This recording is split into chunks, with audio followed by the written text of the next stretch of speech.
What's up, everybody? It's Dan Binder Boneyard coming at you with the Dana 20 rebuild video. This is part 2. If you saw the first video, that was the teardown video, and now this is going to be the rebuild video. Before we start rebuilding, I want to go over some really important details first. Okay, so during the teardown process, stuff got cleaned. As you were taking it apart, you should have been cleaning or whatever, however your process was. And in the teardown, I noticed this is the output shaft. And you can kind of see these teeth where the gear was riding. They are really worn, really eaten away, and actually have some discoloring from getting hot, more than likely. So this shaft is no good. You can buy new shafts from Novak or Advanced Adapters, but I had a good used one. This used one, little bit of wear. I mean, hardly anything compared to what that one was. So I have changed that out. I'm going to use this output shaft. The other thing that I found, the yoke, real bad. You can get a speedy sleeve for these and sleeve it and continue on with this one. I am not going to do that. I'm just going to take a better one out of inventory. The other thing was the shift rails. These were pretty rusty and pitted. The thing about them is the only seal surface they ride on, like this area here. So I'm going to reuse these rails just because they don't hold in much fluid. You know, they're a little rough, but they're clean. They'll still serve their function and everything will be fine there. The other thing you wanted to do was inspect all of your gears. I think I had to replace one in the last video. One of the teeth was chipped or something, and so there's actually a replacement gear in here. And again, like I covered in the first one, there's a part number on them, you know, like that, and they all correspond with each other. And you can go on the Novak website. There's a knowledge base on Novak to give you what gear all work together and the pitch of each tooth and things like that. So anyway, hopefully you have cleaned everything up. All this stuff has been acetoned, brake cleaned and wire wheeled and pretty much ready to go. But before we get there, we're going to talk about our kit. The best, most complete kit on the market that I've found is the Crown D20 Mastkit or Mastkit. It has a lot of bubble wrap, but all the bearings. It has a new intermediate shaft, of course the thrust washers, spacers. What I like is it has the shift rail caps that we knocked out in the last video, and also somewhere in here there's all of our rollers, bolts. What it does not come with are springs. So if you have a bad, if you have a bad detent spring or something, you'll have to find one of those online. But as far as just a general overhaul kit, this is the best. You've got seals, gaskets, everything you need. So the Crown Dana 20 kit is the best. That's what I use for every single one of them. Let's move on to the next detail. The next important thing to check before you start your rebuild is all of your bearing numbers. See, they have the numbers on them. These are the two front output bearings. So then in the Crown kit, same bearing, 14116. Some of the Dana 20s have different front bearings. So you need to make sure that you have the correct bearing before you begin your rebuild, or you're going to get stopped in your tracks. And check all of them. So not only do you check the bearing, but make sure that your race, you know, of course, this is the old one that came out. Make sure that all of your numbers are the same. So double check those bearing numbers before you get started. Check these against your kit. That way you know you're going back together with the correct stuff. The other important thing is the case be very clean. This has all been hit with Scotch-Brite. But also one thing I want to cover, the chemicals. I use just a white lithium during assembly, and then the Loctite anaerobic sealer. That is what I really like to use on all these gaskets where it's a real tolerance fit. Like I'll use it between all of the shims for the end play, because it's just important to have it as thin as possible but still seal. And the anaerobic, the 515, is the best for that. And then one other tool that I like to use, I use an old hot plate. I don't even know what this thing's actually called. I don't know what it is, but you know, it's got that, plugs in, gets up to 400 degrees, which is real hot. But that's what I put the bearings on, because it's such a pain in the butt to put the bearings in the press and get it all together. So using this hot plate as a bearing heater is what I like to do, and you'll see how that works a little later. I actually stole that from an old girlfriend, and I've been using it for years and years. So go to the local thrift store. Those things are laying around everywhere. If you don't want to buy a bearing heater, use one of those. Okay, so I've painted the case. First thing I'm going to do is put the shift rail caps on.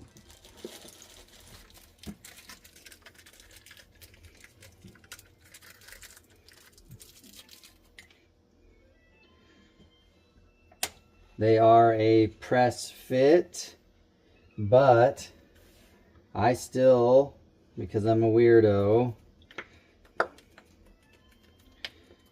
it's probably not the right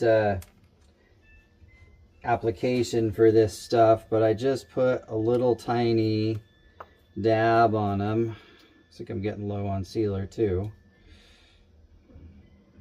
Just a little dab. Smear it around.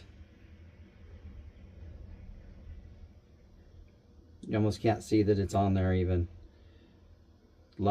Thin light layer. And then I use a brass hammer.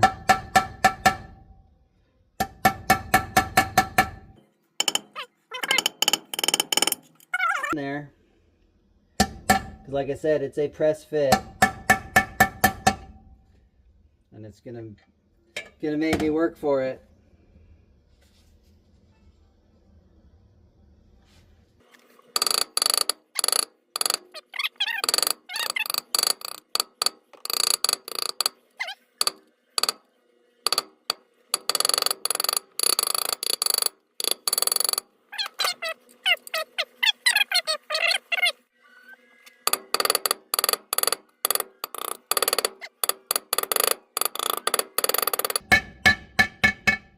There.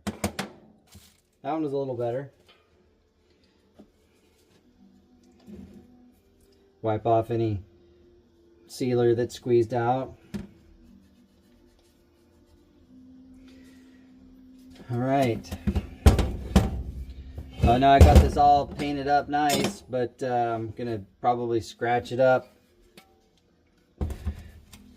So, since my parts washer is water-based, there's a little bit of flash rust in there, but I'm not too worried about it. You know, for the shape this was in when it came out, you know, A little bit of flash rust, it'll go away as soon as the oil hits it.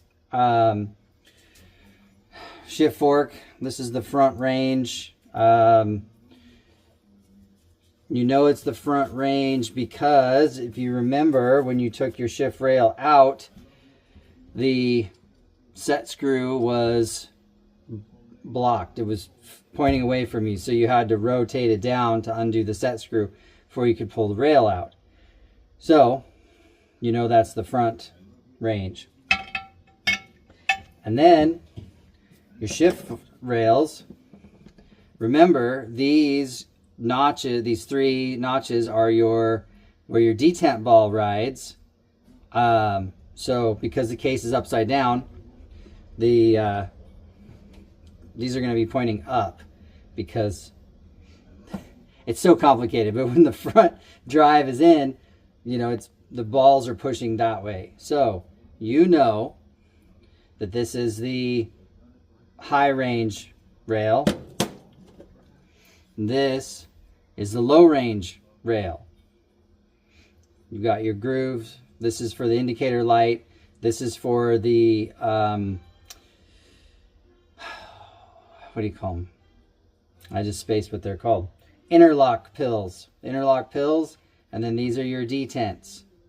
So, you know that this is the front range one.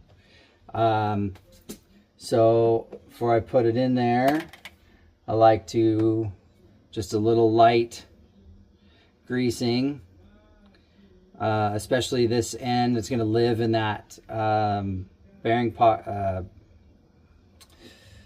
rail cap. So I'll put a little bit of this on there. And I do things the hardest way possible. So you're going to see the next couple steps are not going to make any sense. But that's how I do them. So anyway,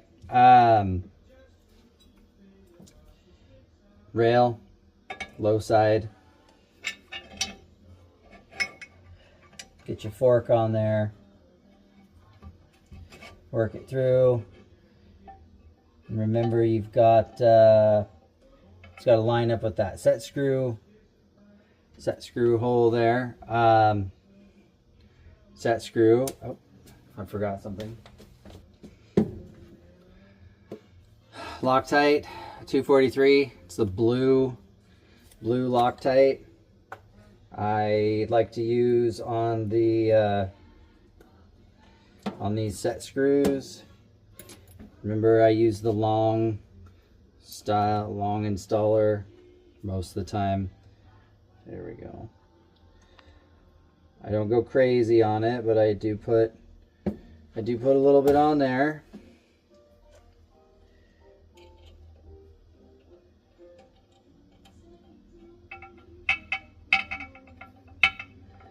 And then as you tighten it on, you'll want to move, you'll kind of wiggle it around a little bit to make sure that that set screw centers down in that little recess that the you know, the shift rail has that right there. That's where your set screw is going to settle down into that.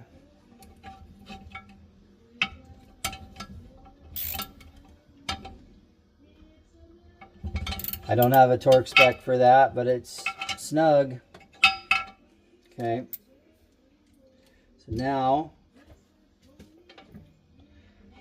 that needs to stay up because now it's time to assemble the gears.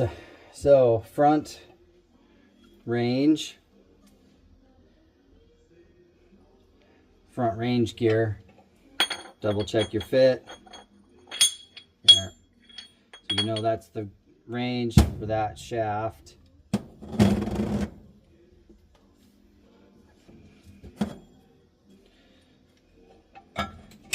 Drop it on there.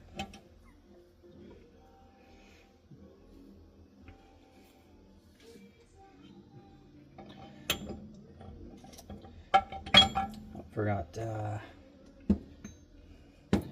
step. This gear, I like to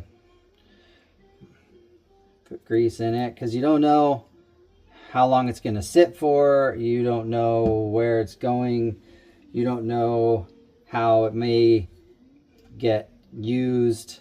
You know, sometimes you start the engine up to test something and it'll spin the transfer case through, you know, just parasitic drag on the gears and whatnot. And if this thing is turning and it's dry, it will get ruined real fast.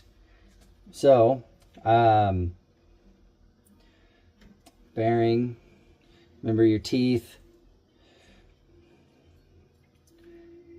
So I'm going to put it in that gear and then put it through the back side here, like so, like that.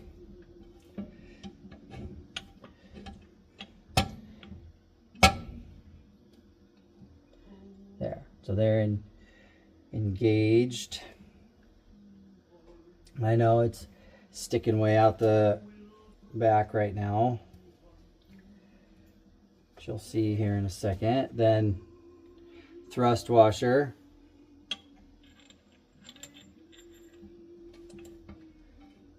I like to put that on to help hold everything. So then the next fun part, I'm going to take this over by the bearing heater and we're going to install the front bearing.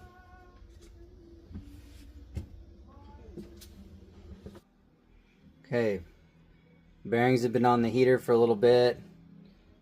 I have the shaft there, just resting.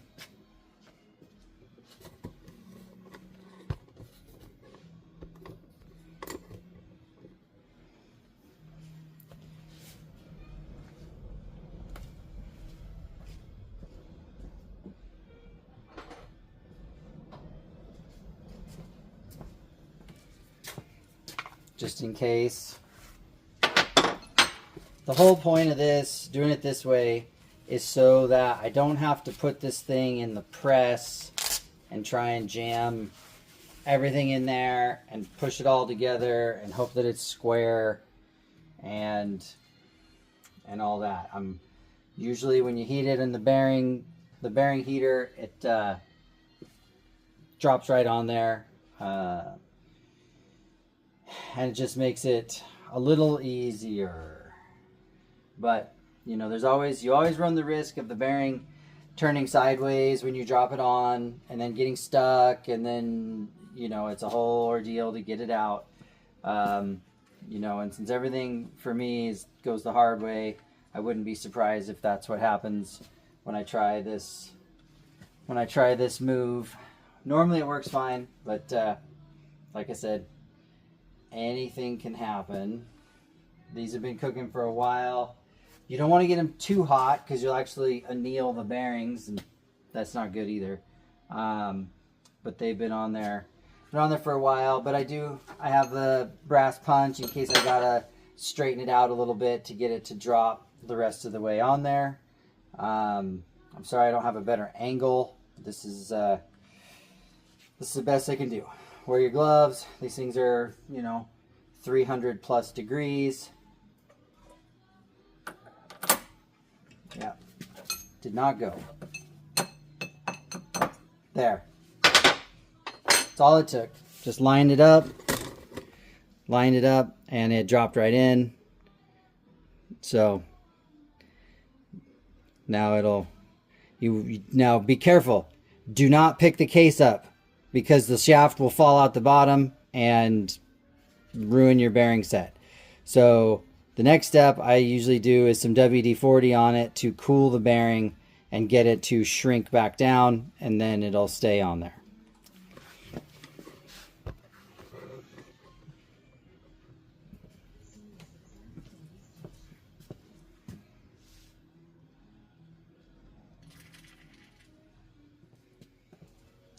So just to be safe, I'm going to support the shaft so it doesn't drop out the bottom and lose my setup. Okay, that's in. Next step, and this is where I talk about doing everything the hard way. We're going to drop the race in, or the bearing cup in, and the output retainer. Acetone. All these surfaces need to be very, very clean when you go to put the gaskets on. So I go any WD-40 that might have oversprayed. You know, yeah, this stuff was clean when we started, but I've been handling it. And that is the name of the game. You can see dirt, oil, clean. You want this to not leak, it's clean. Everything has to be clean. I know I've said that 4 times, but it's the truth. You want your sealer to stick, you want your gasket to stick, it's clean.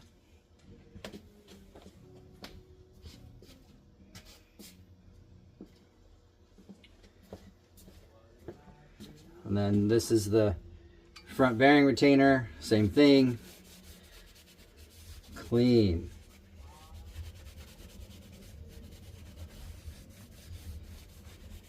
Acetone. Acetone gets rid of all the grease and oil and everything else. And it smells terrible.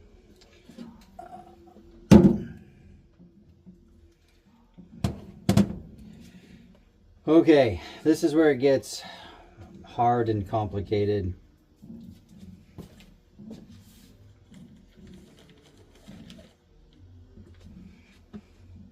Gasket.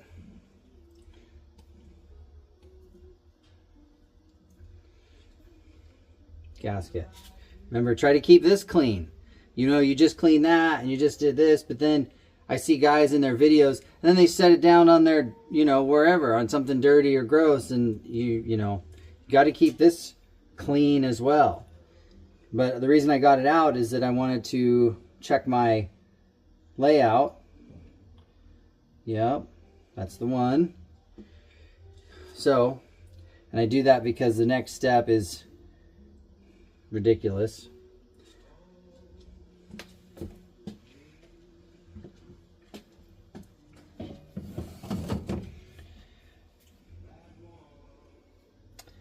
Go like this, like that.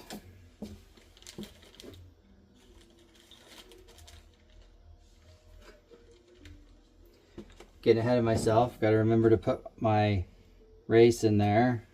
That should be, what is that? 14276. And the one that came out.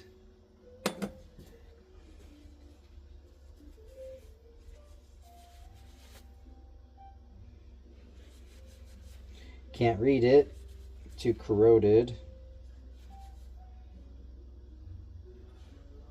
Oh, it's on the outside. My bad.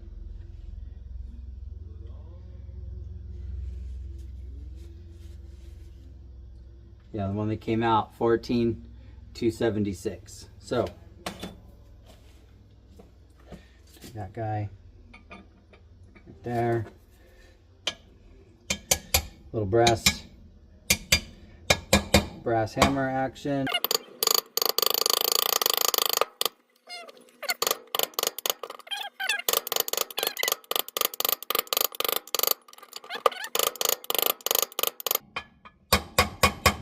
It's important to get that driven down quite a ways because this lip right here actually pushes that bearing down the rest of the way, but you don't want to rely on this to push that down, you know, like you want this to kind of already be started on its way down. That way it doesn't have to, you have to use the bolts to pull it down. That's not good for it either.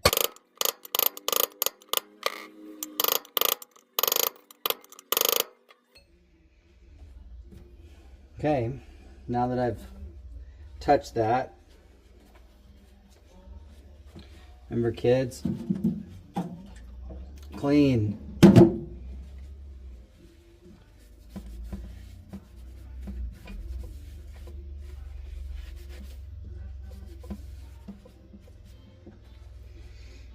Clean. Okay. Now, like I said, I do everything the dumbest, hardest way, so I don't know if you want to copy me or not. Make sure your hands are clean.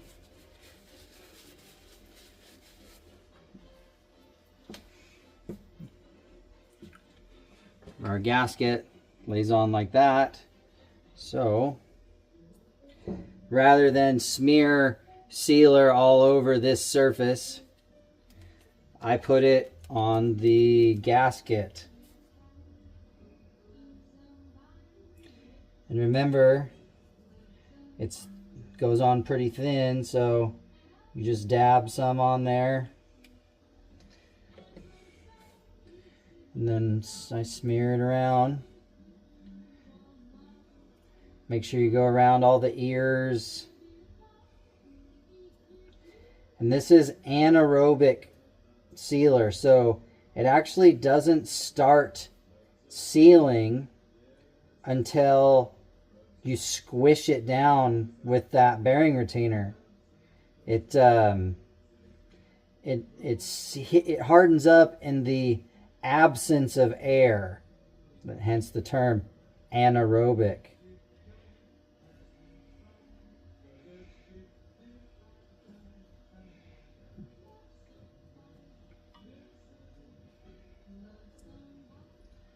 So I just go thin all the way around.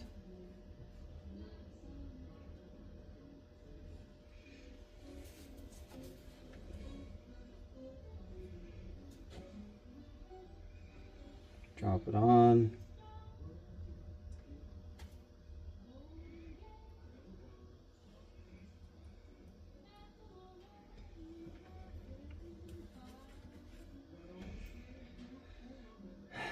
Okay, now that's on there. Do it again.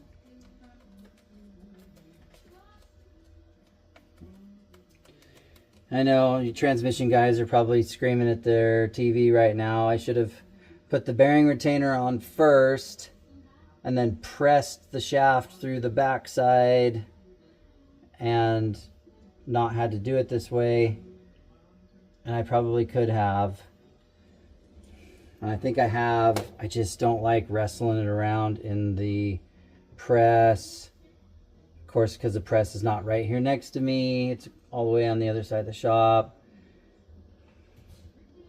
Make sure that your sealer coverage is good. And I know there's the old timers out there that think that if you put a gasket on that you don't need sealer at all. And if I've learned anything over the years is that the sealer is here for 3 years from now. Because yeah, a paper gasket will hold a lot of times initially, but after a couple of years they don't hold up as well, in my opinion. Maybe in the old days when stuff was better, or the other side is when you're using like a beer box as your gasket. Okay, now this is the really ridiculously dumb part. Have to put this on, but you got to have spring and the ball in here while you press that down. So it's a tough move. And you're gonna watch me struggle with it. So get some popcorn.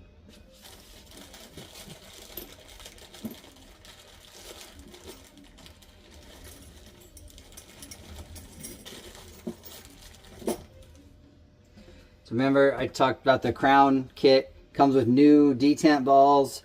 There's no reason not to use them. I mean, of course, I saved the old ones in case one goes flying across the shop. But I use the new ones. The other thing I have a punch here that fits down in there nice and can compress that spring. The hard part, the part that's really frustrating, is the low front range uses the stiff spring. If you remember from the teardown video, the stiff spring is in the front range. So you have to drop it down in there. Make sure it's in its home. And then, for the sake of the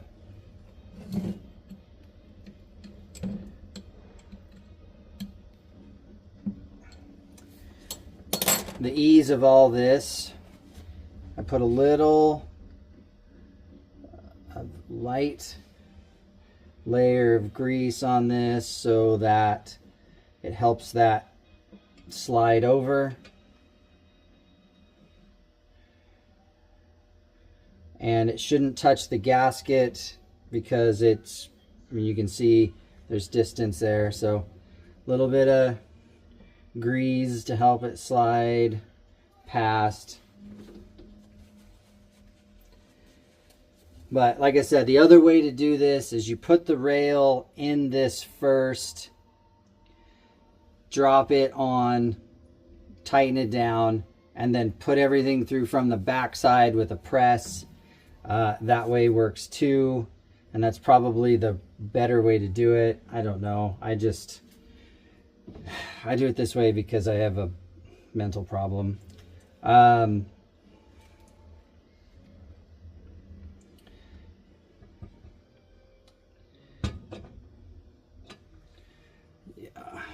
was the other thing? I think I forgot to mention initially. Yeah, the rails are splayed out right now, probably from when I drove the pins out early on. So that's going to make it difficult for you as well. So you can take some channel locks and bring them back together. Just eyeball it.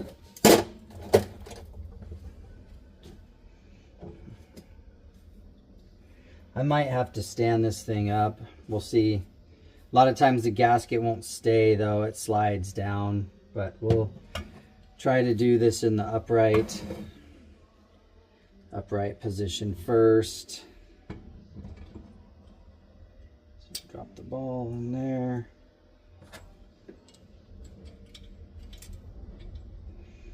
Yeah, just like I thought. We're gonna go upright and hope that the gasket stays put. I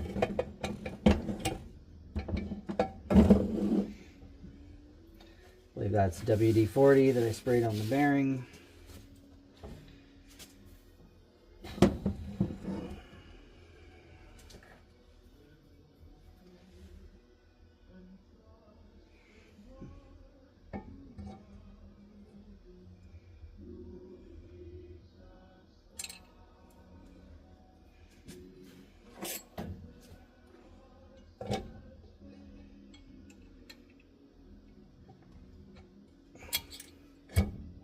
Nope.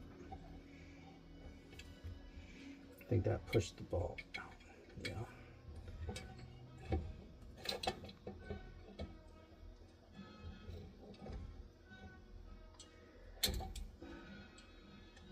You have to push that ball down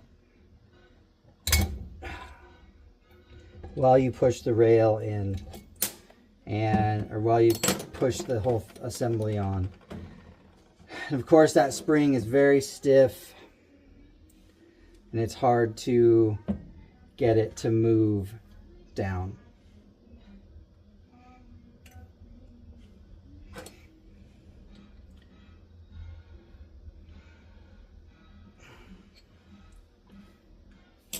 Man, it's almost like there's something in there still, because it's not compressing as far as it should.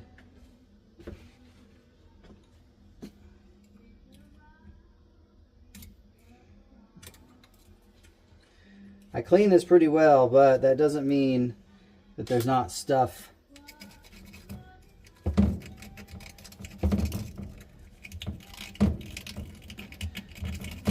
don't know, it doesn't feel bad.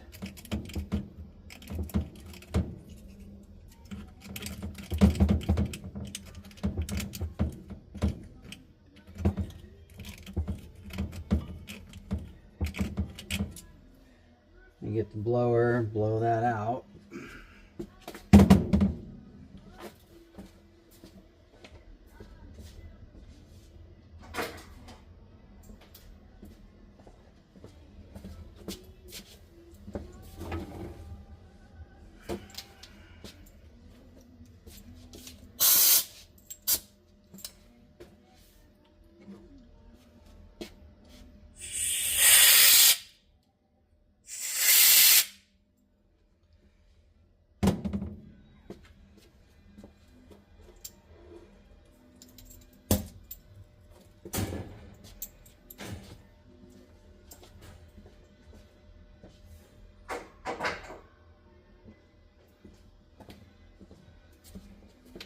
No, it was pretty clean in there.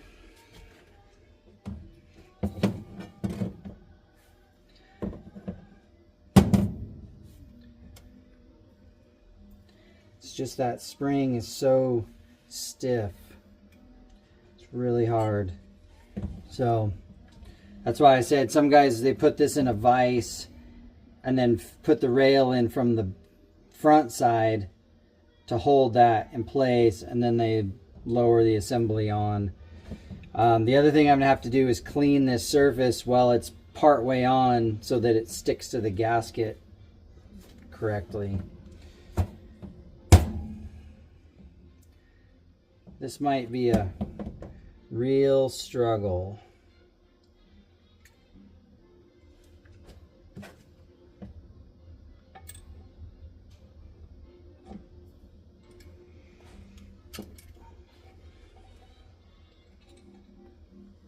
And then the trick's not stabbing yourself with the punch.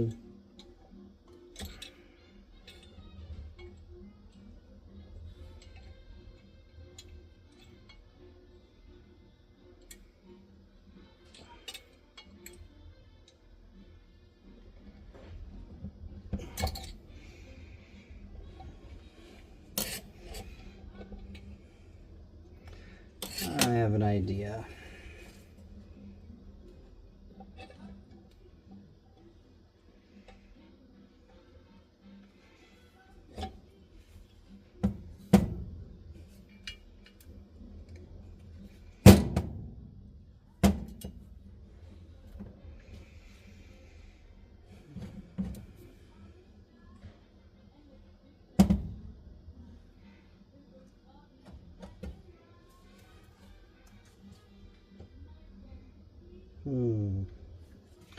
Sorry, I'm thinking through something here.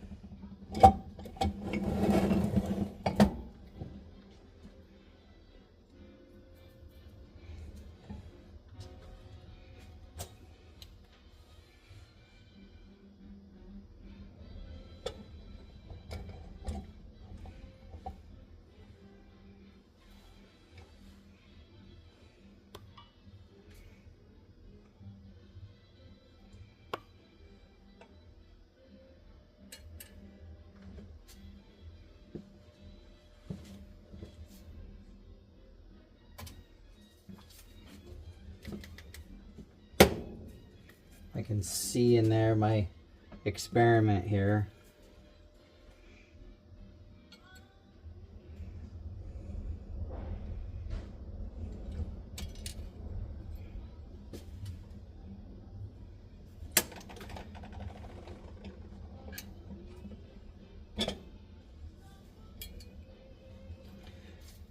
I'm trying to use the groove in the side of the rail as a relief.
God dang it.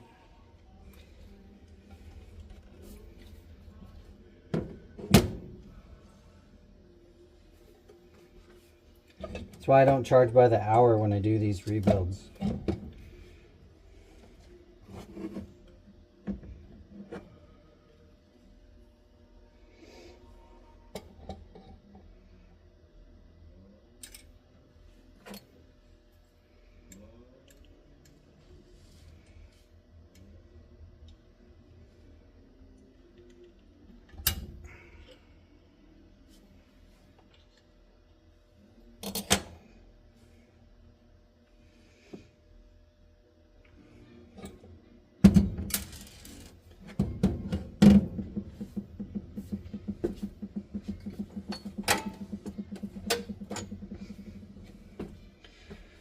I didn't want to do this, but I have a special tool that I made that threads into this, that compresses that ball. Yeah, I was really hoping I could do it the old-fashioned way with this, but this spring, it's too tight, and the way I'm doing it is not, maybe not the best way, if I can say that. So,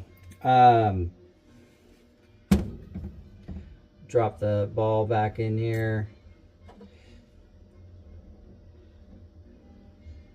Tighten it down, tighten this thing down. And that,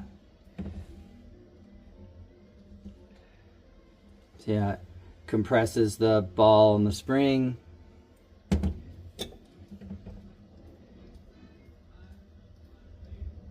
I'm also having trouble with this because that's the stiffest spring. The front, or the other range, is a lot squishier.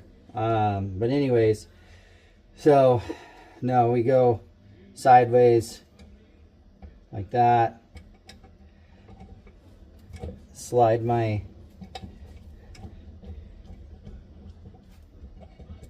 the tool on, it goes down the groove, and then I can take the tool out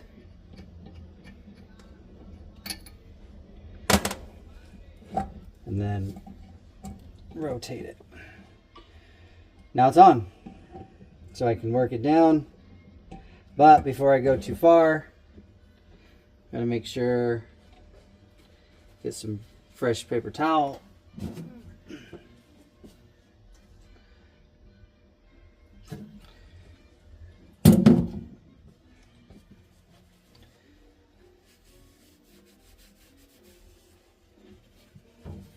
Make sure this is clean again.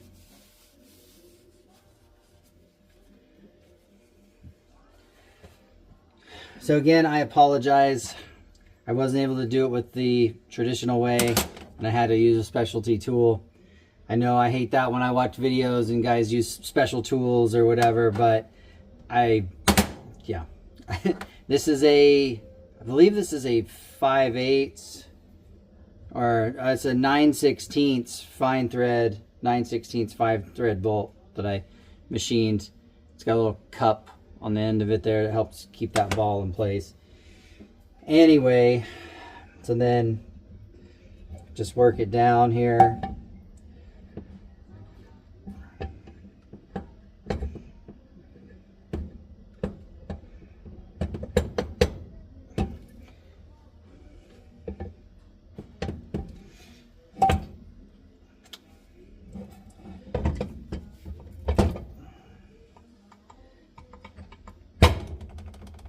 Go, and then 5 bolts. If I remember right, these front ones were the shorter head ones, because you had these long thick heads and short heads. So front was the shorter ones, if I recall.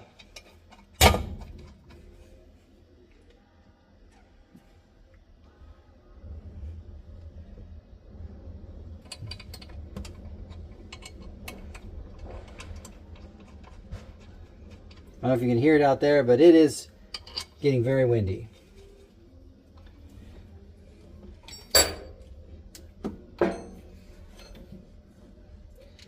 So I like to run these down by hand, because if you over tighten that paper gasket, you can tear it through pressure.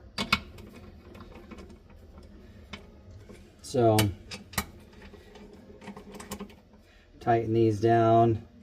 I don't remember what the torque spec on them is. It's just snug.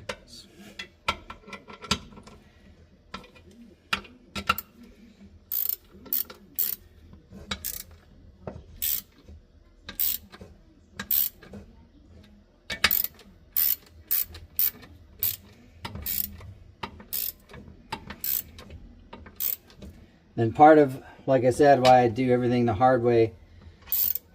So this isn't done. I am going to come back tomorrow, take these bolts out one at a time, and put a thread sealing Loctite on them. The reason I'm not doing it now is what I have found through trial and error of hundreds of these is that when you put something in the threads, it squeezes out between the layers, and then now your thread sealer corrupts your gasket sealer and then creates a pathway for oil to leak out. And I know some people are going to say that that's hooey, and that's fine, but it's been my experience over the years that when these things start leaking, it's because there's something wrong with that seal. So just to be safe, why not let that sealer set up and then come back the next day and install the thread sealer. It's gonna be okay, I promise. So now, because the way that rail went in, we are in low range, I guess, according to the rail, which is fine, because now the next step is the bearing for the rear. So I make sure there's no grease on that shaft. And then I have a block of wood. Right. See the bearing sticking up there, bearing surface. Bearing is on the heater. I'm gonna drop her on there.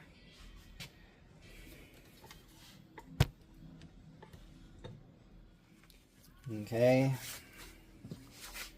Got these guys again just in case it doesn't drop on. I hope it's been on here long enough. I turned it off for a while and turned it back on, and I don't have a temp gun, so we'll see. We'll see. Remember, there, just like that. Pure magic. Drops right on. Again, just a little bit of WD-40. You don't want it to spray everywhere and ruin your gasket. But just put a little on there, cools her down.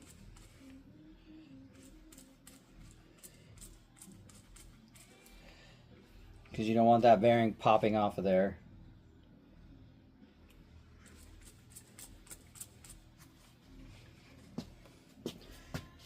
Turn off the bearing heater, because I won't need it for a little bit. Unplug it, because safety first. My house burned down when I was a kid, and now I'm weird about that stuff.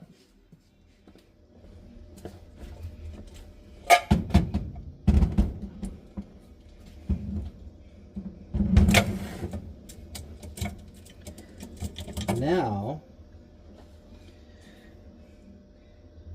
we can get my block of wood.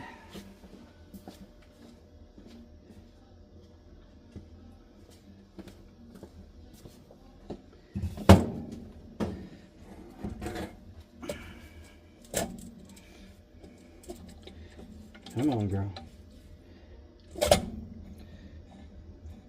So the shifter is currently in low range.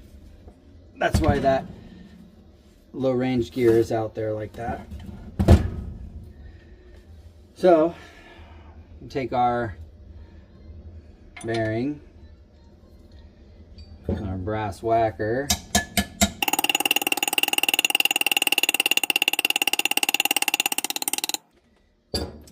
now we're just doing a dry fit on this. These are your end play shims that came out. Even though we replaced the bearings, we're still going to start with your original stack just to see how close we are. They could only go one way, like so. The oil drain lines up like that. Your cover, something like that. These were the big headed screws. So what I'm going to do is put them on like this, like that.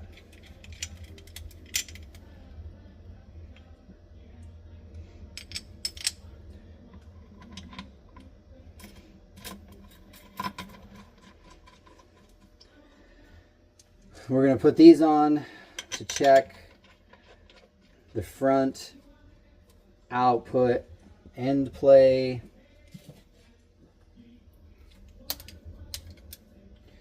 Again, even though there's no paper gasket in here, I like to run these down by hand just to be safe.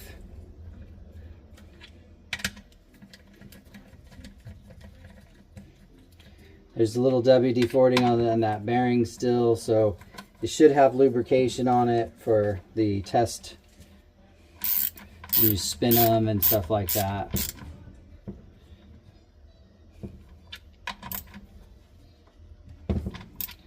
Again, I don't know what the torque value is. I'm sure it's in the book, but I don't know. I just go snug on these, especially the second time around when they have sealer and stuff on them.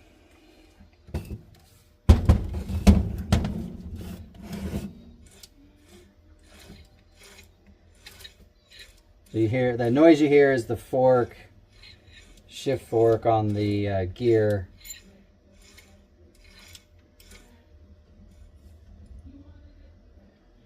But to check the output, or to check the end play, I need to put the yoke on it.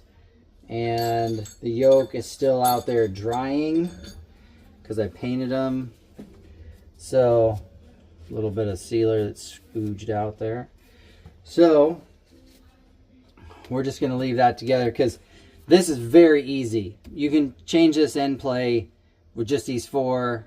And then, like I said, the Crown kit comes with more shims in various thicknesses. So if you really want to get down to it, you need a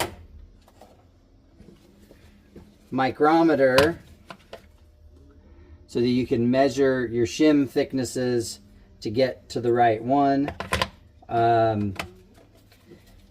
If you really want to do it right, and that's normally how we do it. I mean, this bearing, I mean, it turns good. It's got a little drag, which makes me think that the bearing is a little tight and probably could use some end play. Because yeah, I mean, there's nothing there. So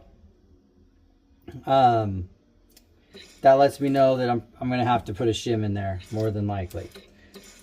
Which is what happens with new bearings a lot of times. Okay. So now, we're going to move on, because I'm waiting for my yokes, to the next shift rail.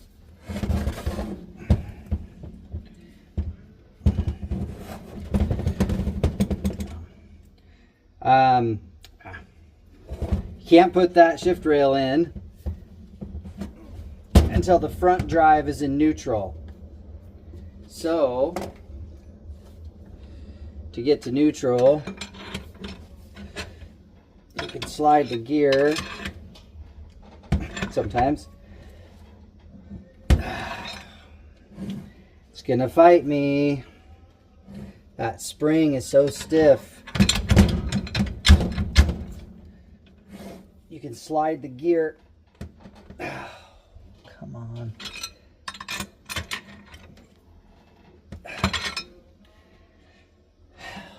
It's gonna give me trouble.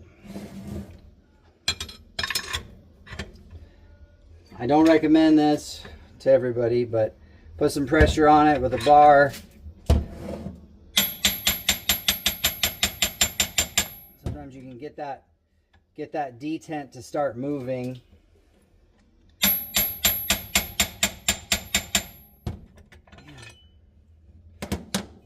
Well, they won't have to worry about it popping out of gear.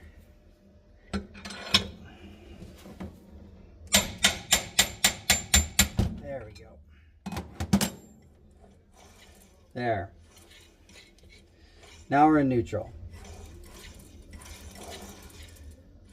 That bearing spins pretty nice, but like I said, I can't feel any movement there, so I know that there's not enough end play.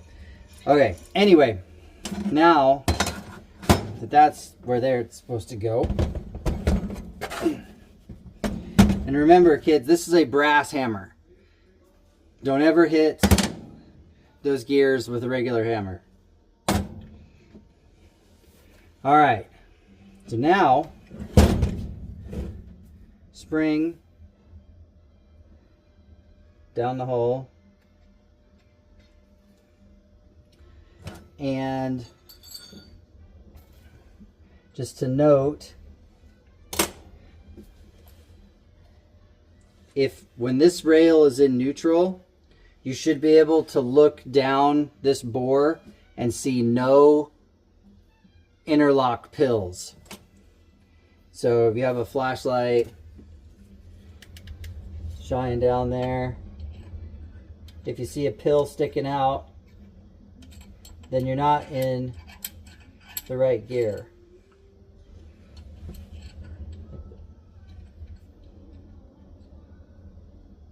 If there's still a pill, the front pill is still hanging out. So that means that I got to shift it forward. The rail needs to come forward one more. So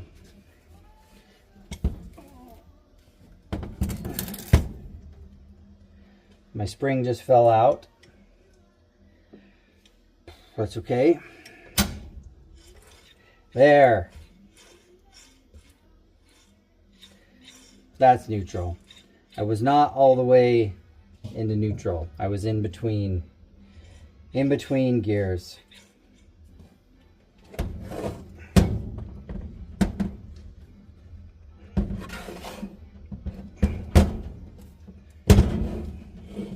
Here's our spring that fell out. Drop it back in there.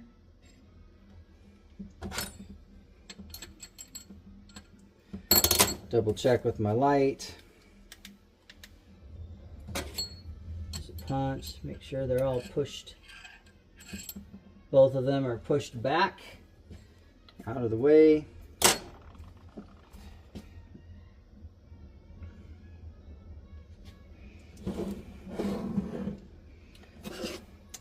Rail. Again, a little bit of grease on it.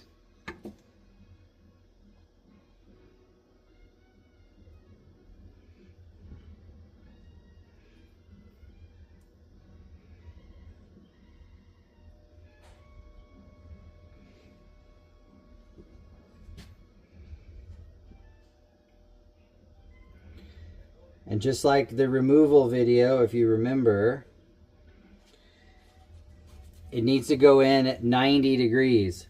So if the detents are down like they're supposed to be, for ease of sliding this guy in, you want it 90 degrees. Like that, pretty much. So then it's smooth all across here when you slide it in. But don't go too far, because you gotta remember to put your shift fork on still. So you're just doing this to get it past that detent spring and ball. So I started in there to where I can see it.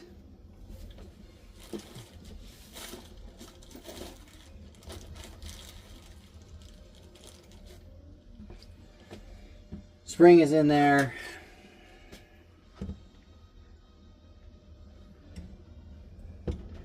See if I can do this without the ball rolling away. I think I'm gonna have to prop it up. That.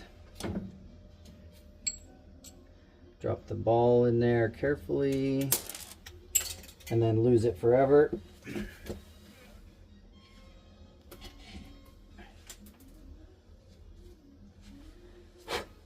Found it. Make sure it's clean. So I'm going to tip this up a little bit more.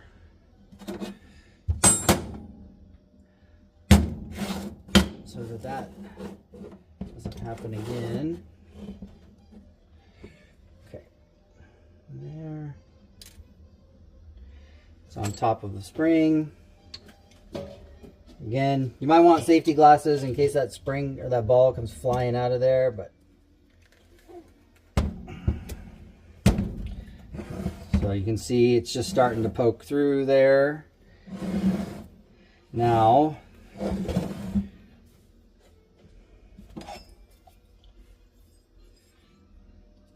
got our gears. I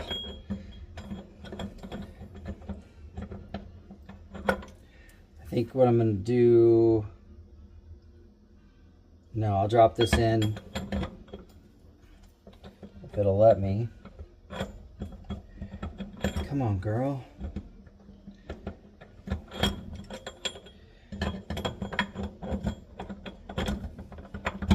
There we go. Put it in. Set it up.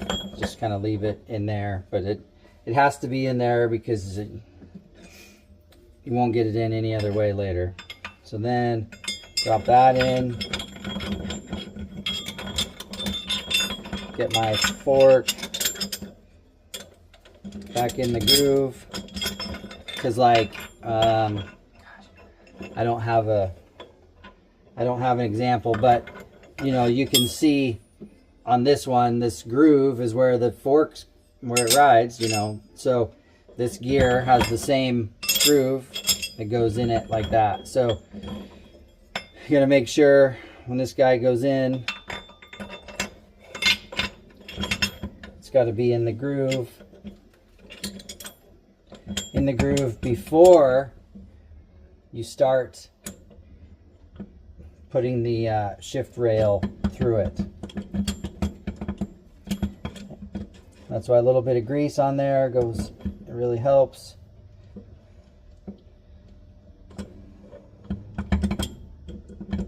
And then turn it so that your set screw holes line up. Set screw.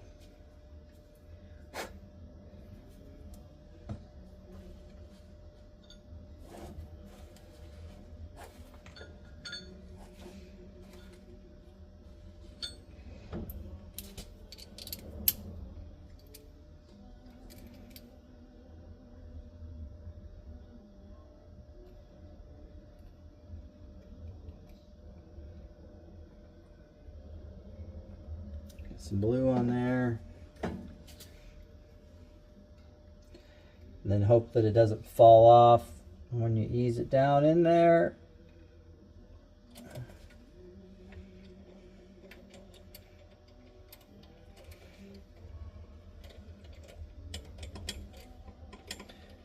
So I can see there's several threads sticking up still, but it's starting to get snug. So that means that the rail, the fork needs to move. Give her a little wiggle, and it'll kind of pull itself into place because of that taper, the taper of the set screw. I make sure it's good and snug. Definitely when it threads in, it goes below level. It's below the top of the shift fork. Okay, so now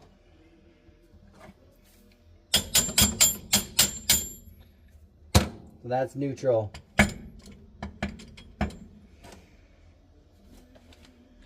We have two ways to go next. We can either install the intermediate, or I can put together the rear output. I think what I'm going to do is cover this up so nothing else falls in there and slide it out of the way. And then we're going to do the rear output.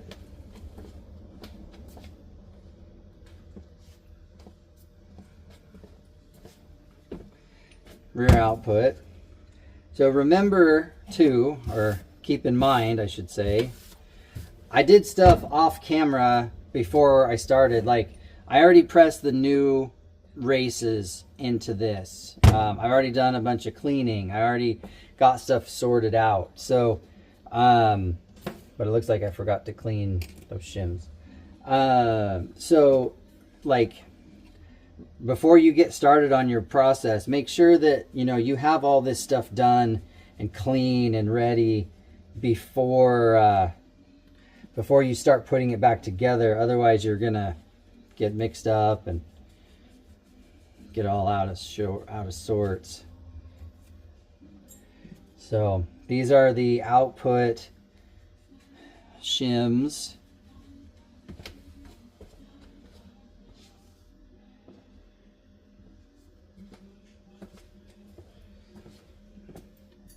Those help set the end play.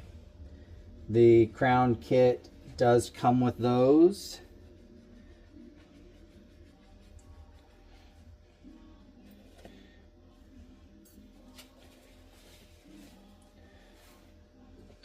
So wiped them all down and then give them a little brake clean.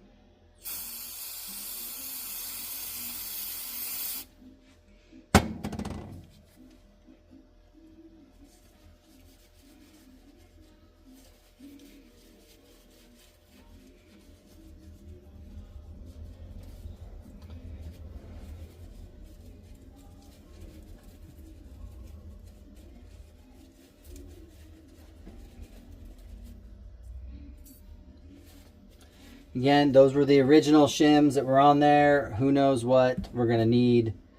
But okay, so output shaft. I need to get the bearings on the heater. So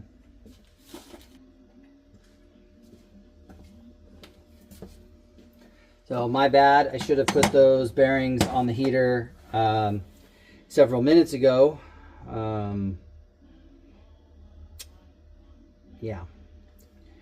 So anyway, so this is clean, painted. This is clean. This is that replacement one that I had. Do not forget your speedometer drive.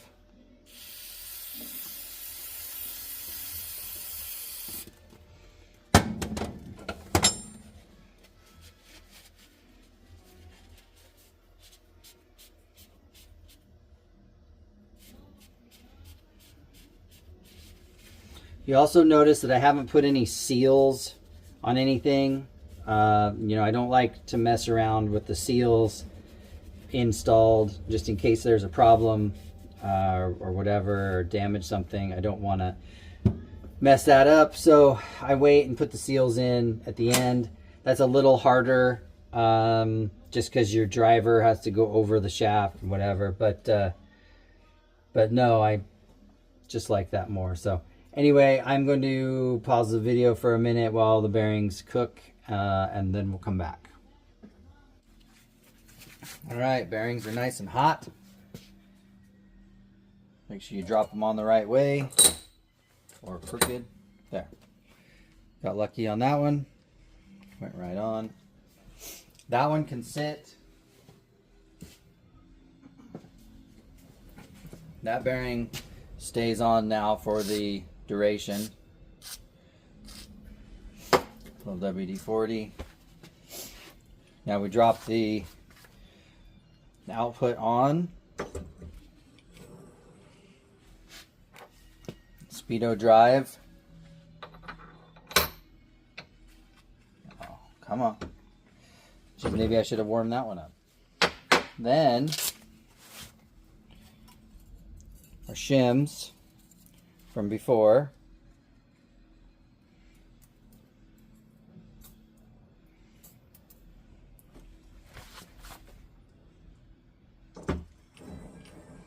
All right, everything clears there.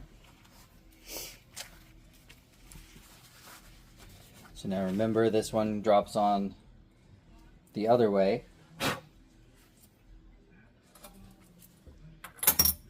Right in there. Just like that. Turn off our cooker. Plug it. So now I have to get the yoke and tighten that up to set the end play. And the rear output end play is very important. So I'm gonna go get a yoke. All right. So now, yolk. I paint all of my yolks gray, just so it's identifiable. Pop it on there. Washer. I put a little grease on the splines just so that it went down good. This is a old nut. I know it's redundant, or it's a whatever. It's dumb that I paint the yolks and then I put a pipe wrench on them. But that's what I got. So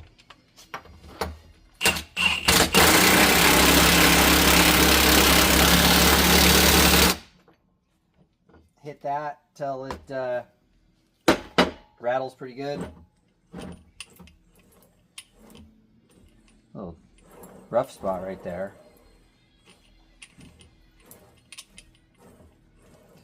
But should have, needs a little bit of,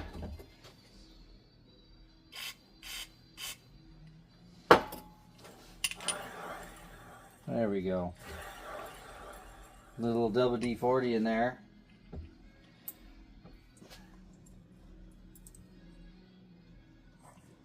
The end play, see, there's no movement in there. The end play is supposed to be 1 to 5 thousandths.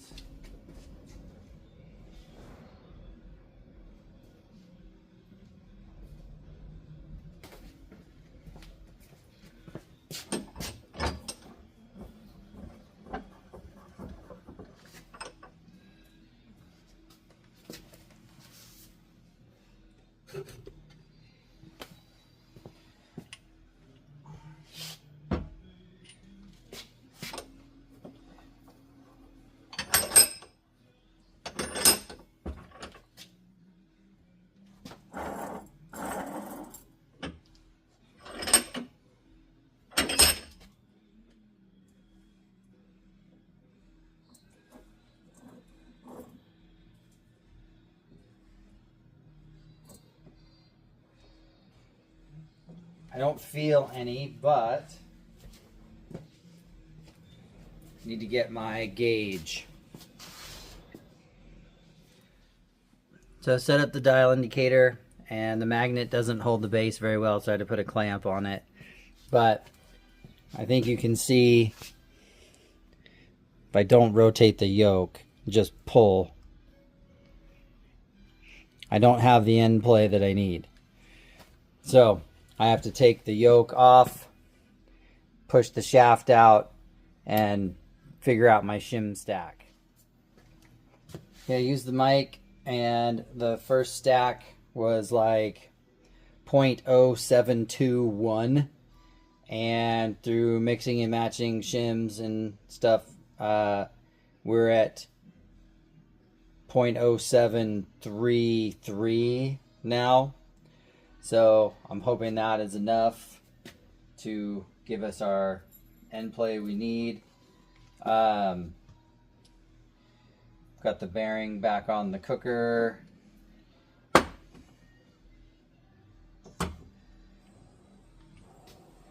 Let her heat up a little bit so I can drop it in. That's the other thing. Oh, I'm just rattling it down to pretty snug.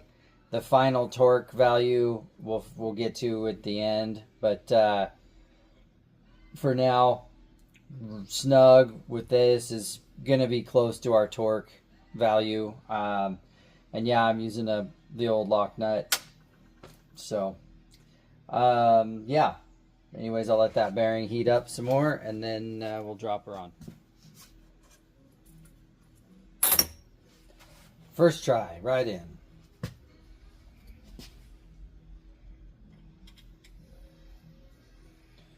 Cool her down.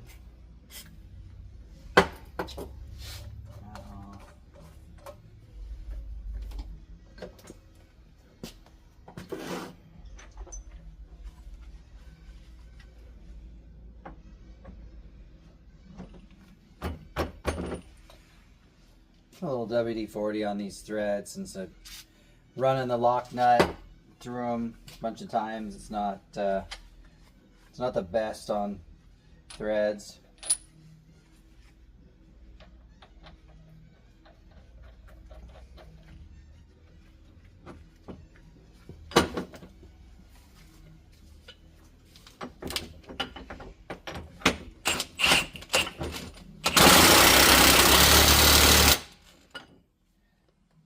Real snug.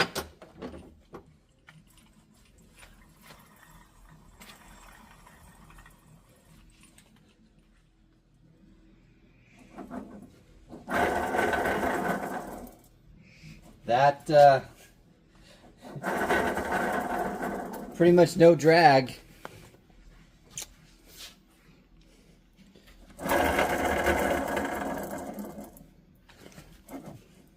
I'll put the indicator on there, but I'm going to say that's about 001. I think that's our... I can feel it move. Is it moving the needle? I think the camera's in the way. I can't see it. It sure feels like it's moving though. I like that. There's no drag on those bearings. I think we're gonna run our... You know, if you're doing this at home in your garage and you don't have all the fancy tools, setting up that end plate, I mean, you saw how the bearing spun, that yoke spun with almost no drag on it. Generally, you know, you can run that. I was doing it with the dial indicator to show that step for if you're really serious about nailing it, or if you put it together and it's super tight and you don't know why. Well, that's because of those shims that I was showing you that go in that bearing stack. So, you know, can you get away with not using a dial indicator? Probably. Do you need to pay close attention to how well that yoke spins?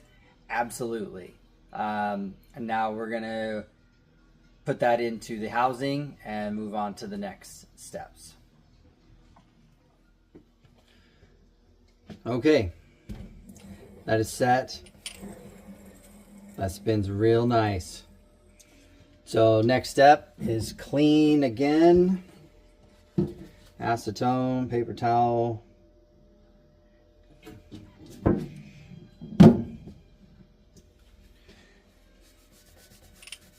This mating surface needs to be real clean.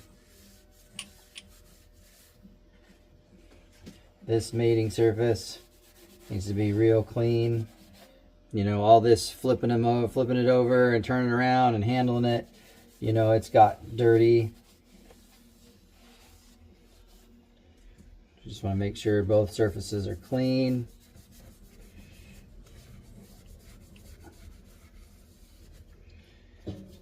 And then the gasket.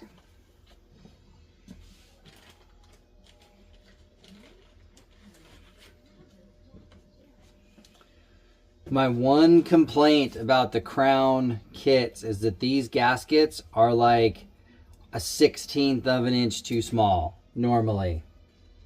Yeah, see how it doesn't fit, like maybe even a 32nd too small. Like you have to dang near stretch it, and I don't like that at all. It really bothers me that it fits like that. I mean, I'm not gonna take a razor blade to it or anything like that, but not my favorite for sure. But you have to run the gasket because it puts the depth in the right spot. If you don't run the gasket, I've run into clear interference problems before, more so on a Dana 300, but yeah, so like we did before,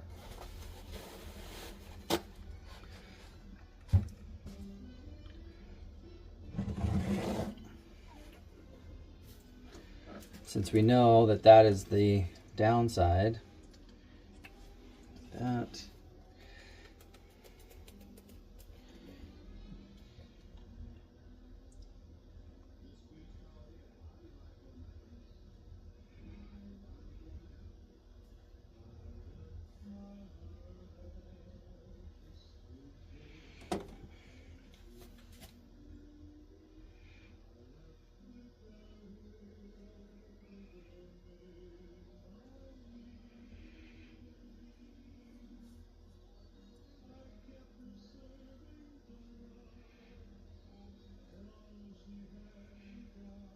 Just make sure that sealer has good coverage. Goes around all the holes evenly. If you get a little bit heavy in one spot, try and pull it to another spot where it's a little thinner. Like here, spread some there.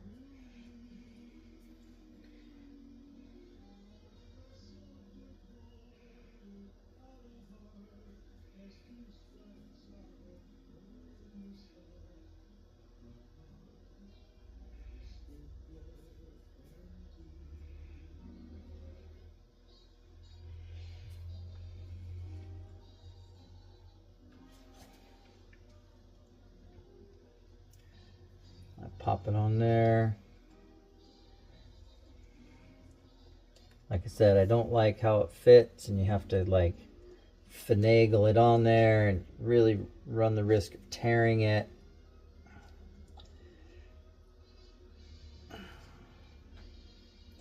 And you just put a bunch of sealer on one side, so now it's all slippery. You just work it down.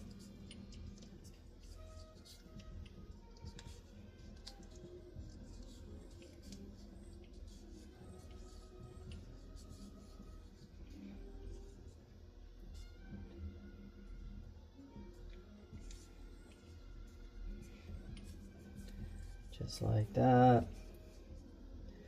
Slightly off on our holes, but I think the bolts will push through. So just make sure that it's down.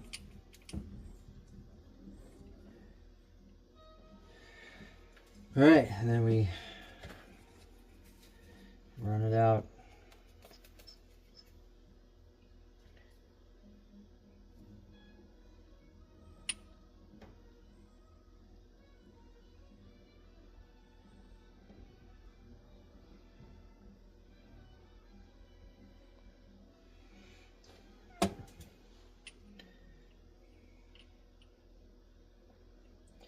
And the paper will soak up some of the sealer, but I went a little too heavy on this. You can see how thick it is on there.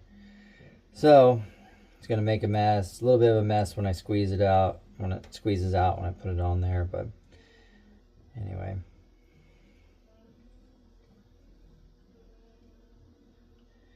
Just make sure you go around all the holes, get it everywhere, and you're going to get it on the threads of the bolts when you push them through. So, but yeah, that's an excessive amount of sealer, IMO. So now you'll have to kind of two-hand it here, because you got to go in here and feed it through your gear. And remember, you got a gear there.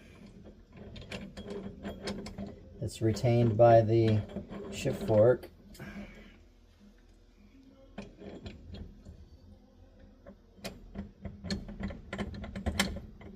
Come on. There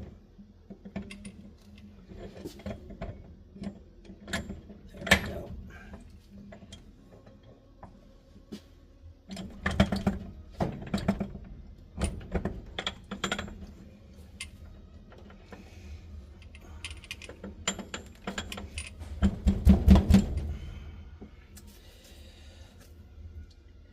Got a little stuck there. Whatever you do, resist the urge to put the bolts in and suck it together. You don't want to do that. And do the gear like it's supposed to. Make sure you don't hit the shaft. You can hit the end of the yoke. Slowly closing up. I am going to put a bolt in. See, we're off, our angle's off there, so it needs to rotate a little bit.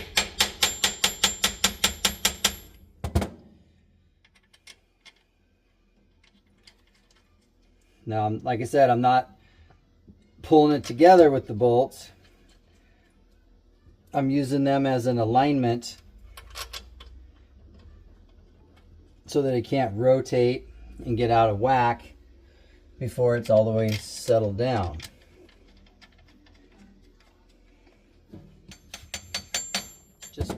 Just letting it come together. So it's trying to rotate because all the bolts are a little stiff.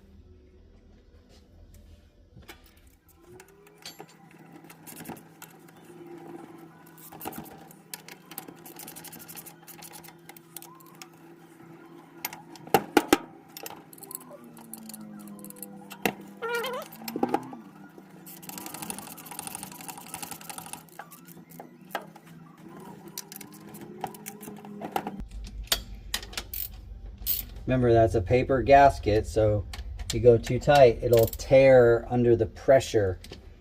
So just go snug, let the sealer do the work.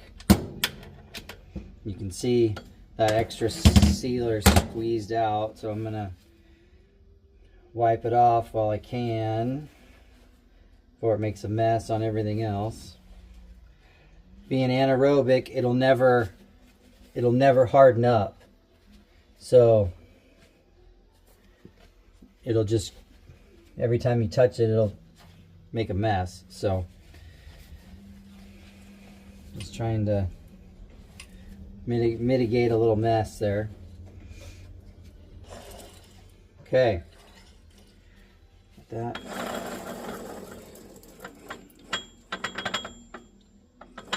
is the gear. All right, so now let's put the yoke on the front and see what if we have any end play in that. This one doesn't spin as free because it's got the drag of this gear and this gear in the fork. So still spins real nice, but not quite the same. Let me get that other yoke. Oh, right here. Like I said, I paint my yokes gray to be different and recognizable, and it adds another step to anybody that wants to try and copy us. Then you know, if that happens, people say, "Oh, this came from the boneyard, rebuilt by the boneyard, or boneyard certified." And that was going around for a while, and then I get pictures from people, and they go, "Hey, so and so says you rebuilt this," and then you can see the pictures and see that it's obviously not. To me, it was obvious that it was not ours. Somebody was just trying to pull a fast one. So I do little things like that to differentiate for us from the rest of the world. So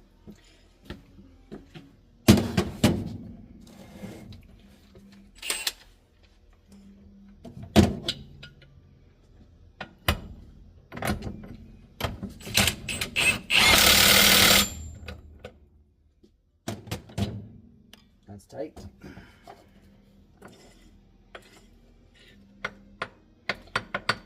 Not tight enough.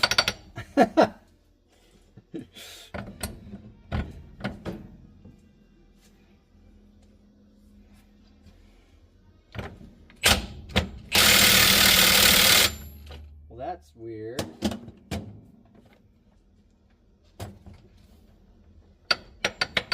Why is that moving?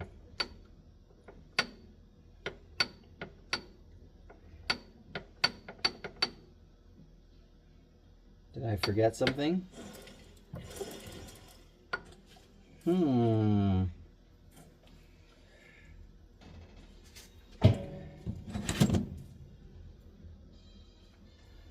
I betcha. I bet I know what it is.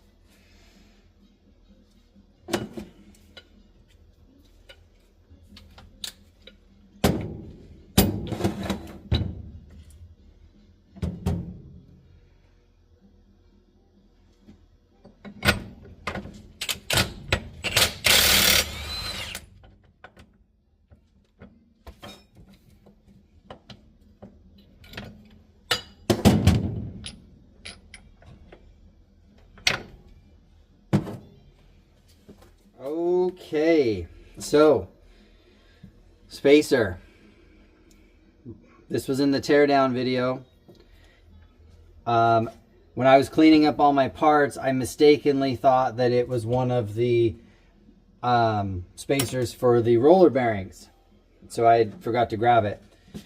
No, this spacer was between the bearing and the yoke. So that's why when I just tightened it up just now, I still had play in the yoke because the spacer was gone. So now, put her back on there. Oh yeah, there, it touched that. So, my nut.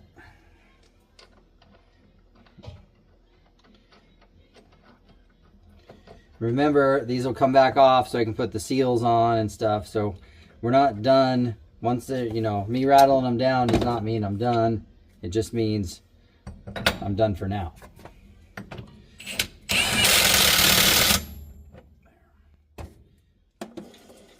Oh yeah.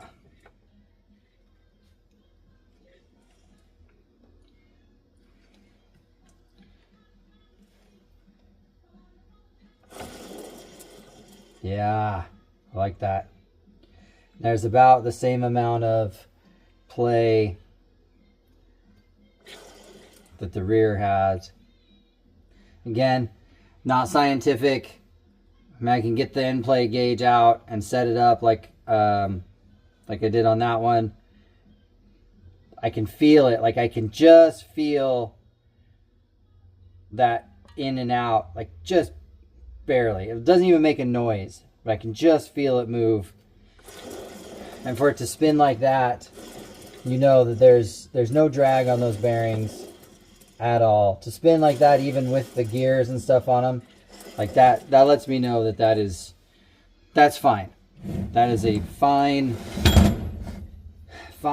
place to be. Okay. All right.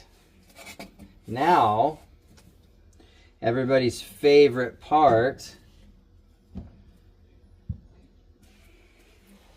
intermediate gear. So you need in your kit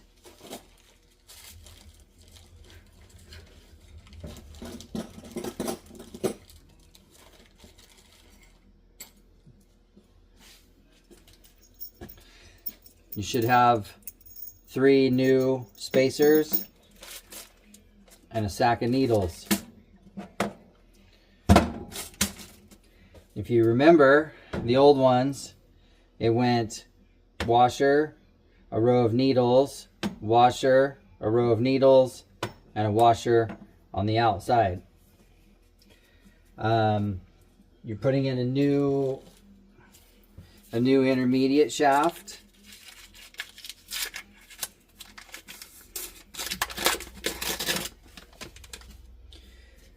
This groove, you will note, is for an O-ring.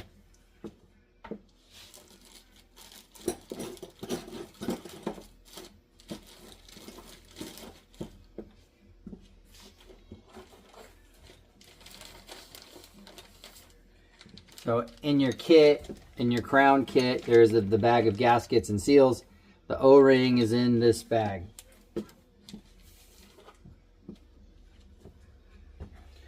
Carefully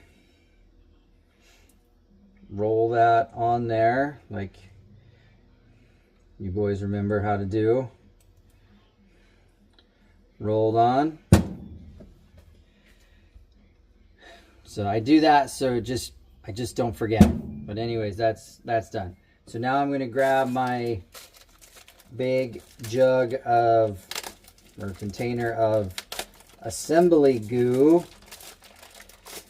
I use assembly goo for this step instead of grease because unless you've got some really tacky grease, these needles don't like to stay put while you're assembling them.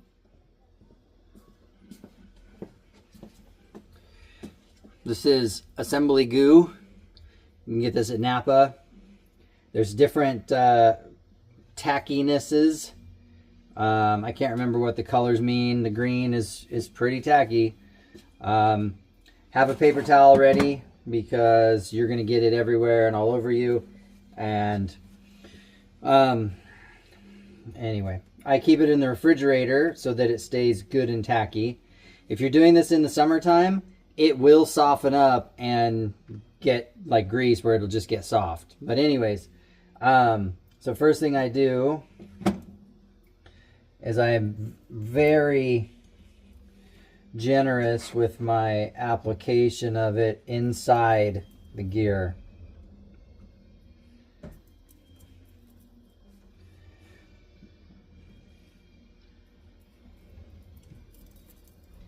Lots of it there. Turn it over. You're going to want to do this on a clean surface because anything that's around it is going to stick to this stuff. So that's why I'm doing it on this paper towel that I've kept fairly clean. So, and just for my ADD or whatever, I like to do it with the big gear down. First washer. Drop it in there quite a ways. Keep it, make sure it's upright. And then start stacking your needles in there. And I like to use a lot of the goo to help hold them upright. So you'll see as I do this, I will be packing more goo in here.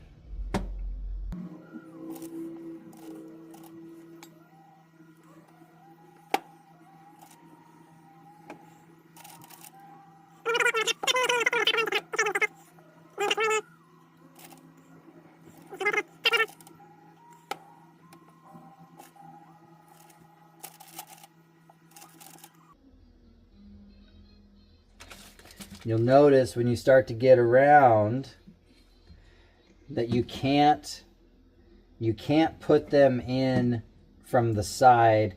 You have to slide it down into it. So I don't know if you can see that gap, but I can drop one in. Now the final one to go in, a little goo there. You have to slide it in from the top like that. Try to push the ring at the bottom.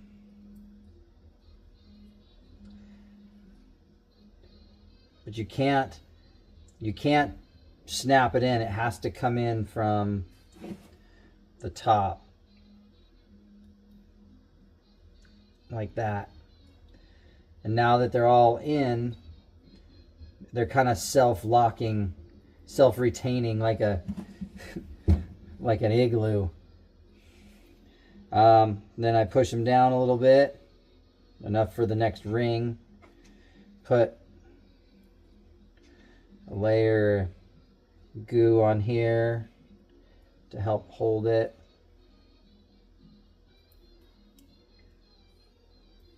This stuff is it's not really a grease, it's like a wax-based setup, so it's a okay lubricant, but it's not meant to be run on for a long time.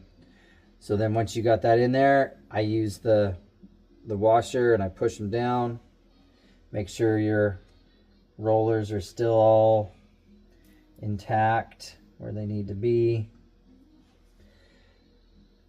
Push them down. I got a lot of goo in there, so it's holding up some of them. They're just a little bit proud, so kind of work it around and then push it down like so. And then again, more goo, and then more rollers.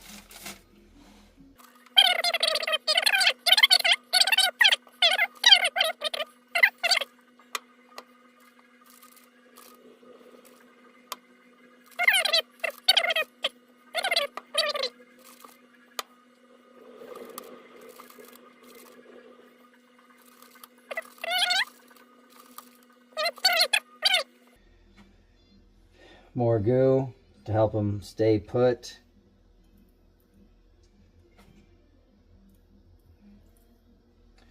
And then the final washer, put a little bit on the top here.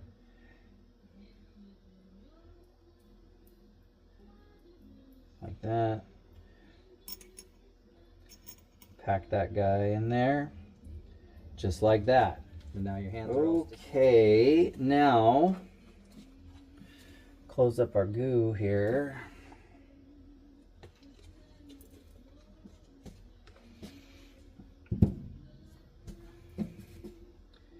The next step, thrust washers. If you remember, on the tear down, I took these out. They were about shaved clean. So these guys, get ahead of myself. Need a little bit of this tacky stuff to help them stay up. But I have a process. So the back side, the silver side, put a bunch of this on there. Not too much. You want a nice layer. And then the tab corresponds with the tab space in that. But what I do is I use the new input shaft, or new intermediate shaft, and I take it in there, it just catches the edge of the washer. Like it's just to hold the washer there to keep it from sliding down. You know, this is the old shaft, so if you're looking in there, it's not poking through, it's right there. It's just holding it to keep it from falling down. And then on the uphill side, because that hole is slightly smaller, you can't use the other intermediate shaft. I end up using a socket that is close-ish, but same thing. Give it some goo.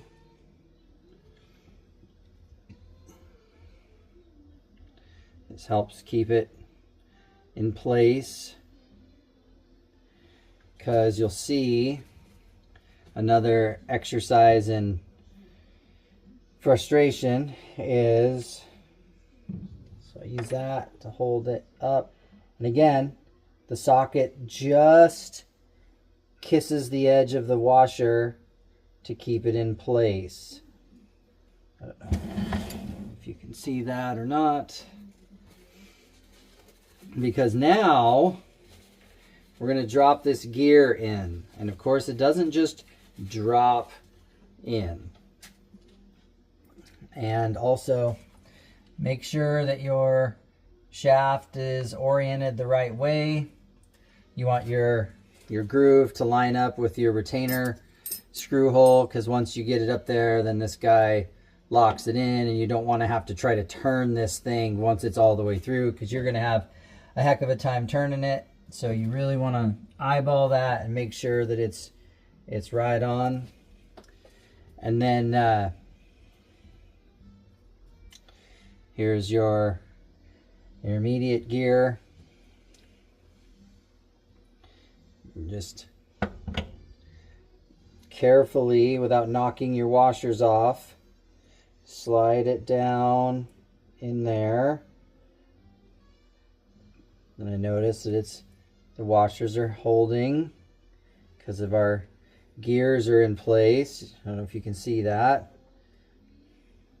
Washers staying put.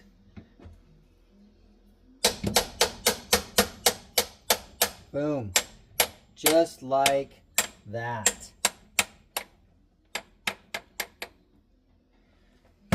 Check your alignment. That washer is still in place. That's important because a lot of times, because my socket isn't the right size, that washer will fall down and I won't notice it. So get her in there like that.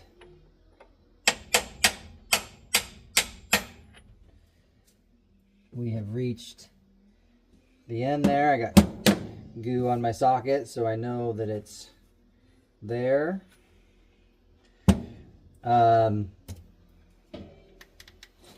Make sure, yep, the washer doesn't look like it's fallen down or done anything weird. Yep, no washer in the way, so should be able to tap it through. It does get harder. This is a tighter fit than this side, so it does take a little bit more hammer action. And then the last step, which is this O-ring, has to drive through, and what it's going to do is it's going to shave off the outside of that O-ring. It's not going to squeeze down and pass through. It's going to get shaved off. So don't be alarmed or discouraged when that shaves off.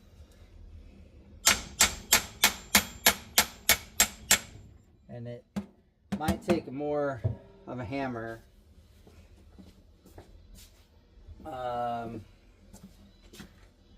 Where did I put? Oh, there it is. My big hammer.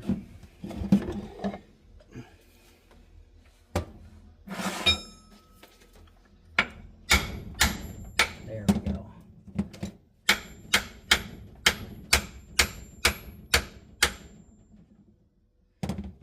And then you can just pull that part that's shaved off.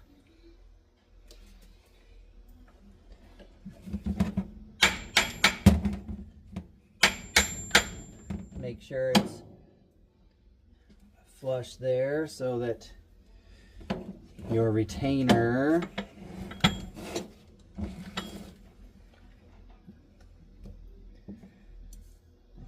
it's a little short half. I did not pay attention to which one it was.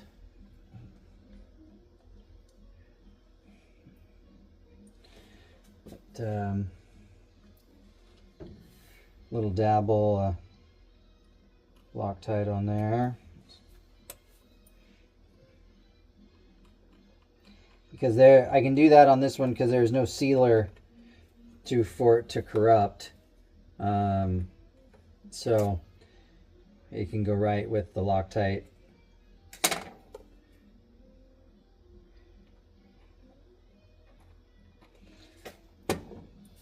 You just don't want this falling out. That's the that's why a little Loctite on there. Let's see. Put your little retainer square in there.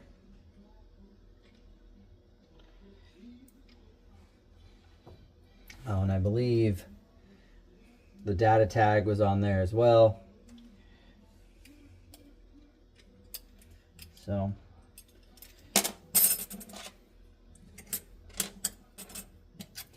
this is a genuine IH case. Got the part number, or not an IH case, but you know, it has the IH part number on it, so you know that it came on a Scout originally.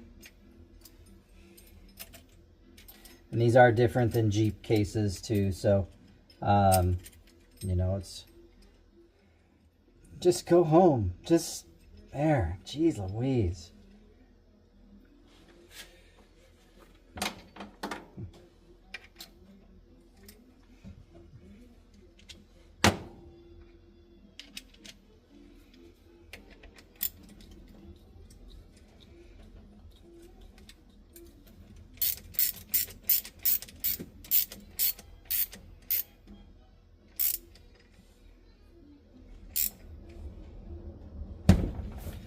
Snug.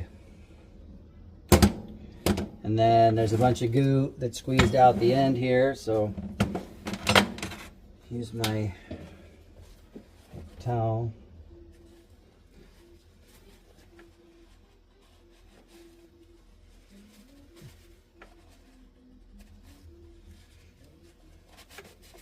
There. Now,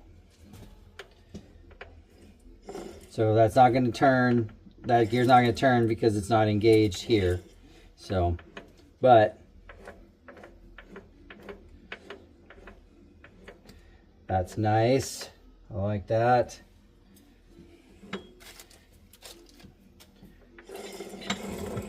So, let's see. I mean, we're pretty much down to driving seals in now. I think what I'll do next, I mean, we're, like I said, we're pretty much there.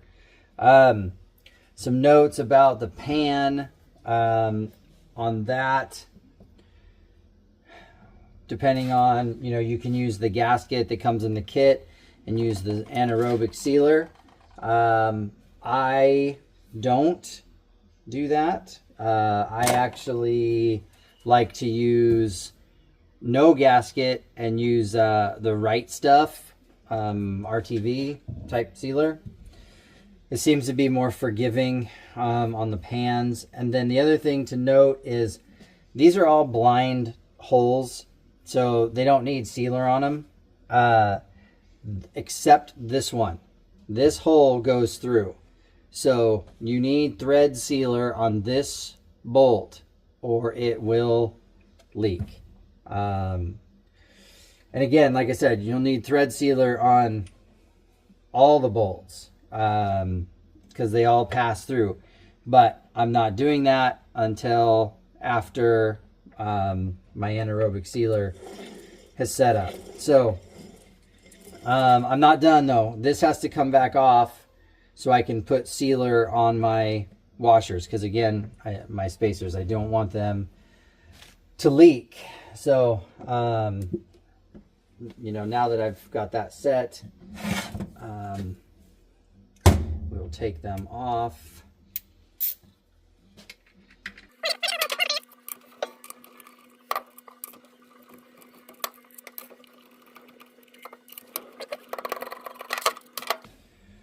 Okay, big hammer, we're gonna go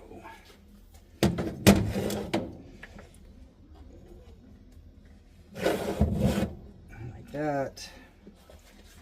Acetone and another paper towel. I know this is paper towel heavy, but it's the only way you know you're gonna get clean surface.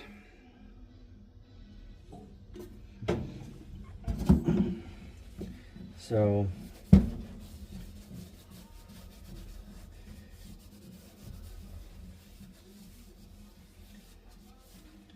acetone that, and then acetone these guys.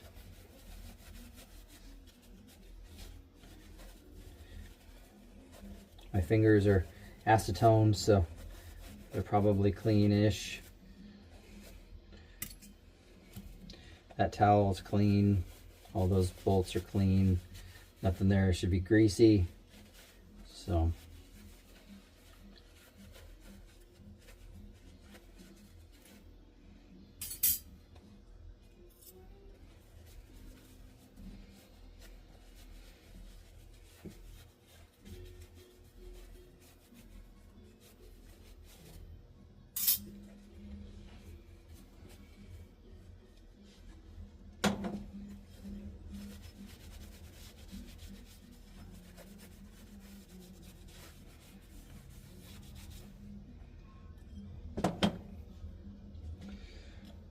I think what I'm going to do is set this thing on its face.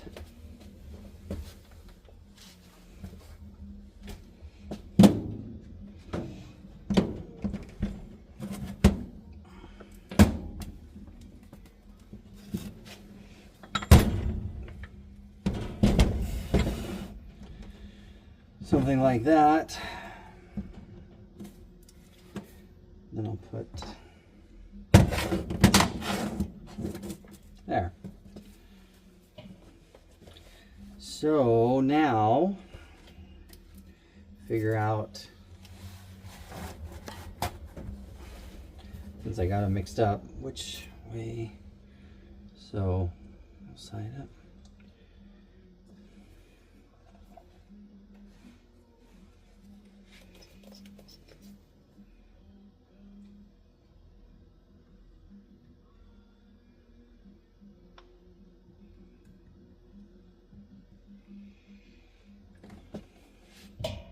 Again, this is just a leak precaution. I mean, there was something on them from the factory. I know when I took them out, there was like a yellow glue or something on them. So I know they were sealed at one point from the factory. Most normal people don't take this step. So, yeah.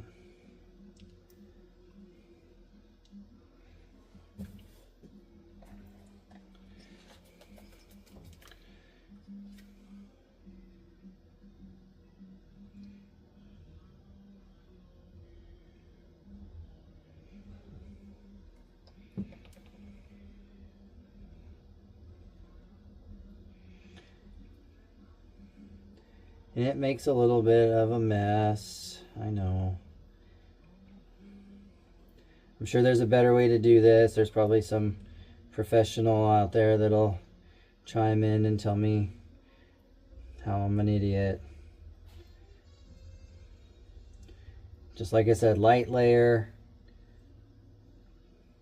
Just all around, all the holes, all the passages. Just cover it all. And then that's the next one, like so.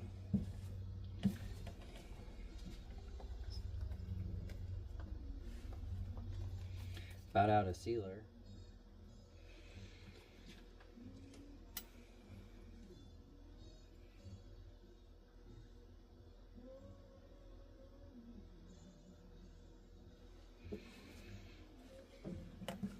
Last one.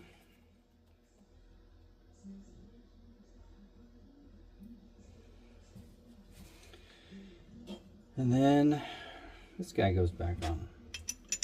I will put a couple bolts in it to help line up.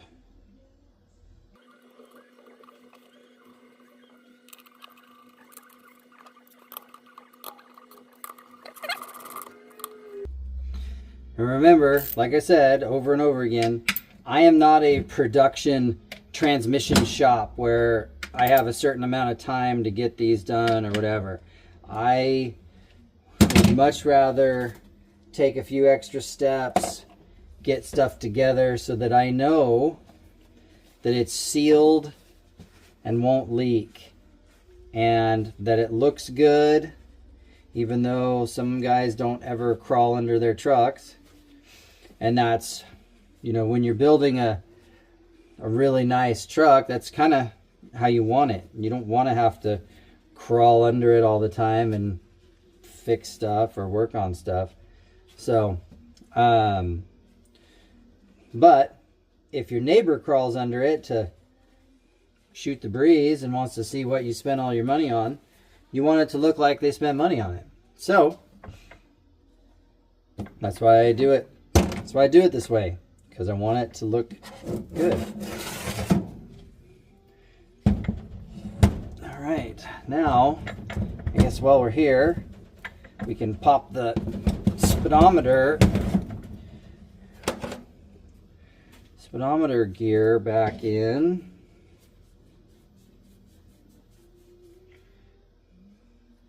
Make sure it's good and clean. There's a little bit of gunk on it. Oof, I guess I forgot to clean this guy. Oh, can't use it. The cable broke off in it. So I'm gonna have to go out into my collection and find another gear with the same tooth count that doesn't have a broke off cable in it. Okay, so I'll add that to the to-do list. But I think I have reached a stopping point for tonight. What what I got left are the seals. Put sealer on the bolts and put the pan on. And that's pretty much it. I feel like you can sort that out. Oh, our gears are just touching there. So anyway, but I guess if you're curious about shift patterns, I'll see if I can do this without regretting it, because sometimes they get hard to shift. So that is too low if you had a twin stick set up. There you go. And that is 4 low. So both sticks all the way in. And then to come out, you have to do it in the reverse. So this has to get shifted out first.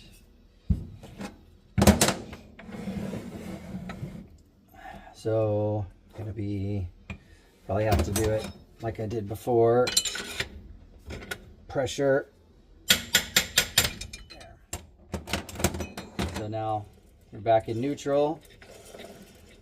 And then this one, it has that lighter spring, so it moves a little easier.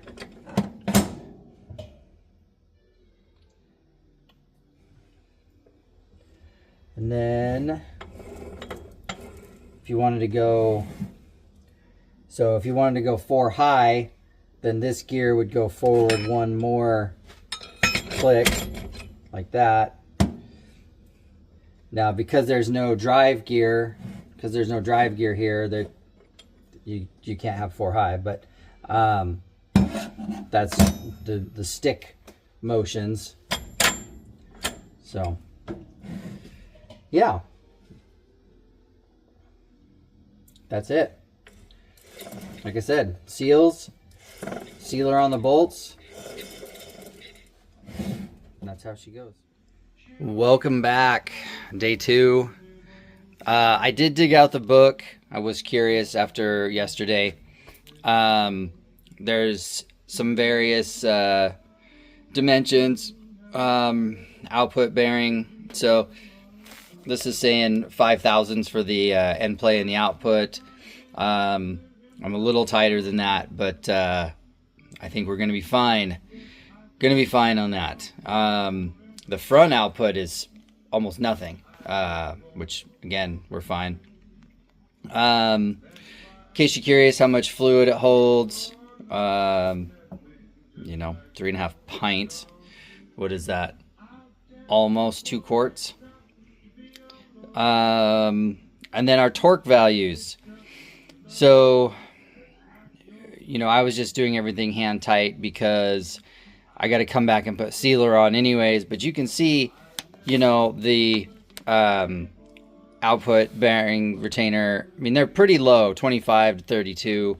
25 to 32. My torque wrench doesn't even go that low. I have a beam style torque wrench, but for when I go that low. But I think doing it by hand, you can pretty much,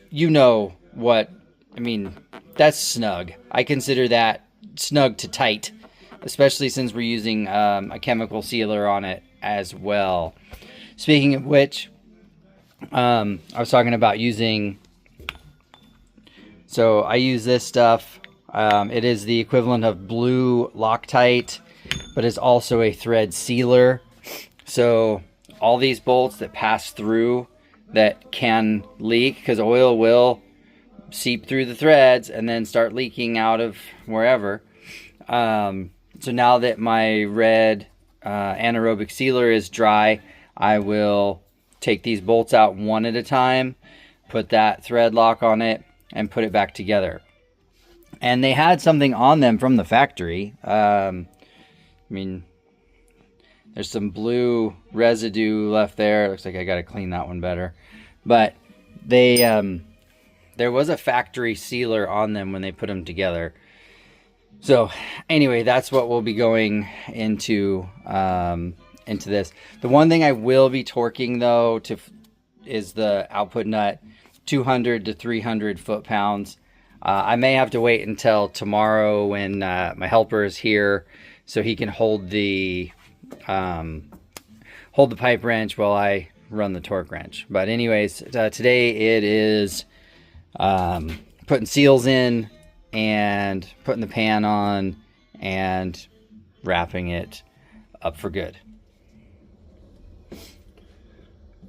Okay, so we're gonna get on the back side of it here. Use my block of wood, help steady it. Hammer underneath the yoke here,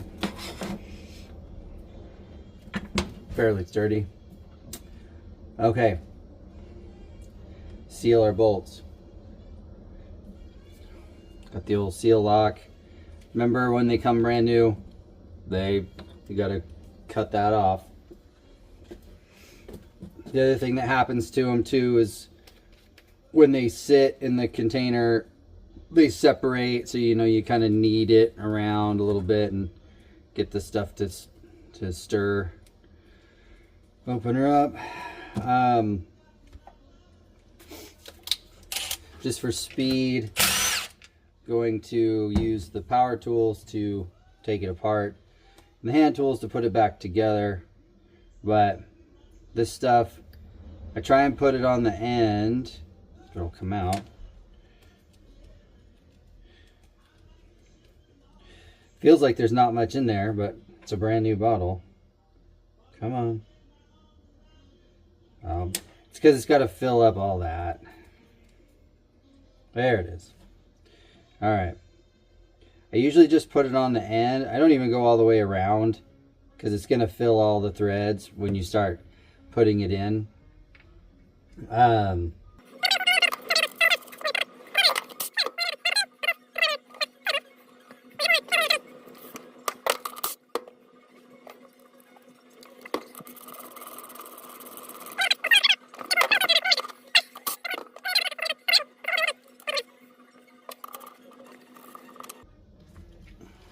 There. Done.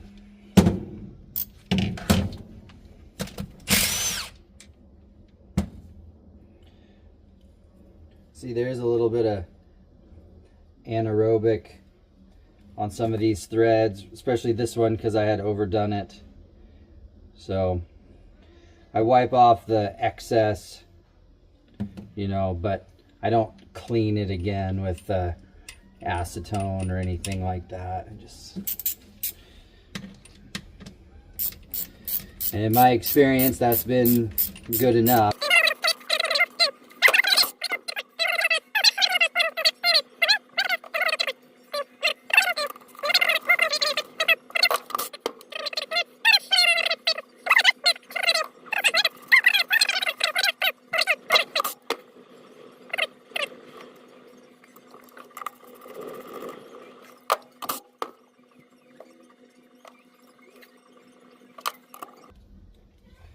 I love this ratchet.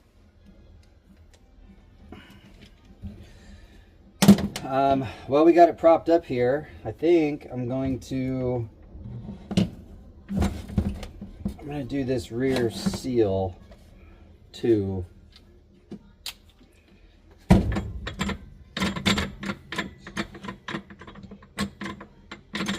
Shifter is shifted. Oh, because the rails are touching the table, and so it's got the gear slightly pushed back. So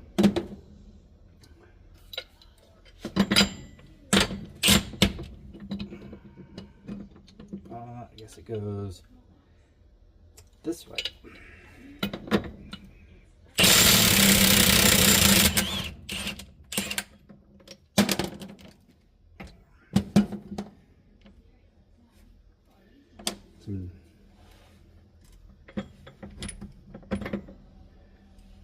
Pop that off there. There is some WD-40 residue from when I put it on the bearings the other day. I like to dry that out of there.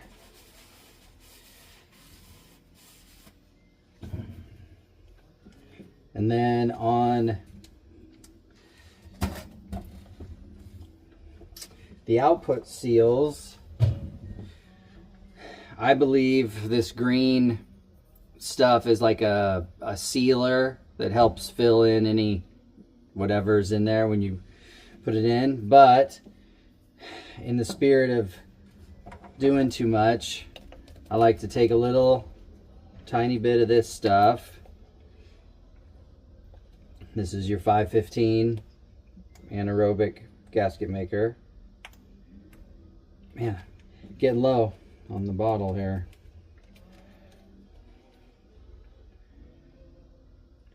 Put a little bit on it there.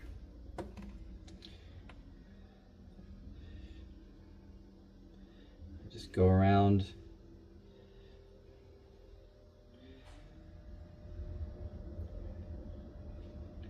Go around it. Be careful when you're handling this. There's a little spring inside of there. I don't know if you can see it. And if you squeeze it or do anything out of too aggressive, you can get that little spring to pop out of there. So same with installing it. If you whack it the wrong way, it'll hop out of there. So drop her on here. Again, probably do this the wrong way according to everybody, but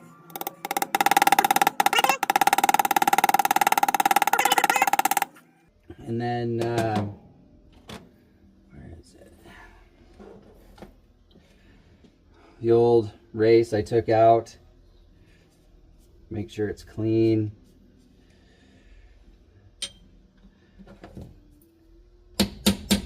Help you get it down.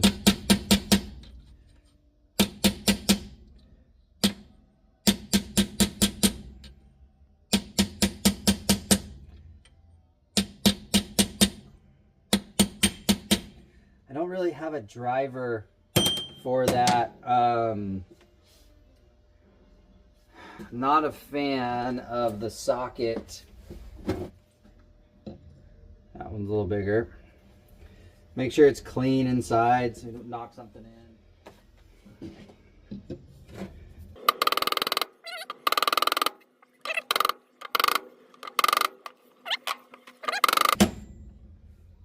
There is a lip in there that it stops at.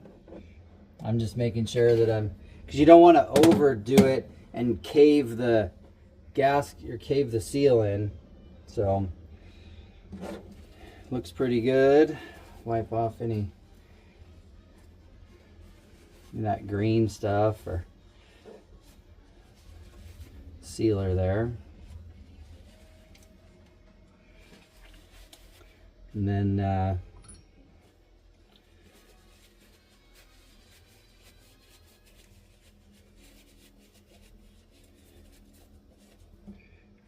wipe that up. Oh, put some lubrication on this yoke. And I don't, one of the things I do is I remove the dust shields from these yokes, because if you look at the condition these yokes were in when we took them apart, it just holds dirt. It holds debris in there and it won't come out. You know, if you have this shield, you've got this big shield here that goes over your yoke. All this is just packed with dirt. So if you have a slow leak, what happens is it starts oiling up the inside of that shield, and then the dirt gets in there and sticks to it, and then it just gets worse and worse and worse. Where if you had a open, you know, where it was just visible, if you started to get a leak, you would see it right away. And then you can correct it before it gets out of hand. So a little bit of grease on there helps her slide past. remember, we're going to torque this later. And I also, even though this is a lock nut, I do still put Loctite on these when they go together for good, when it gets torqued for good. But for this reinstall, I'm just going to rattle it on to hold everything in place.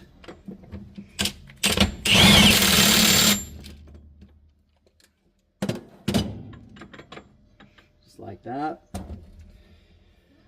All right, sealed, sealed. Let's turn her over.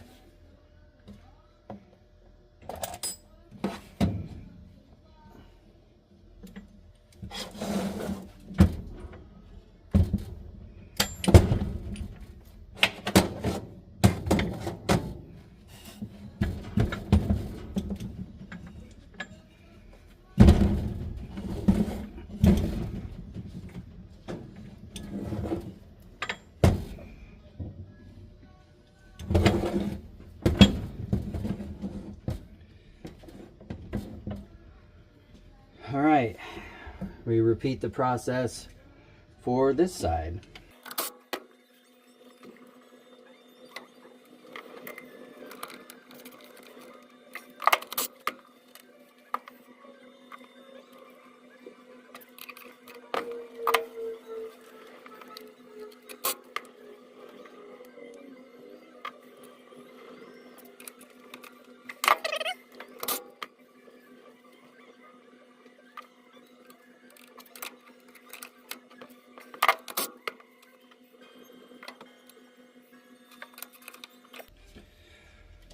Okay, the next thing is these seals.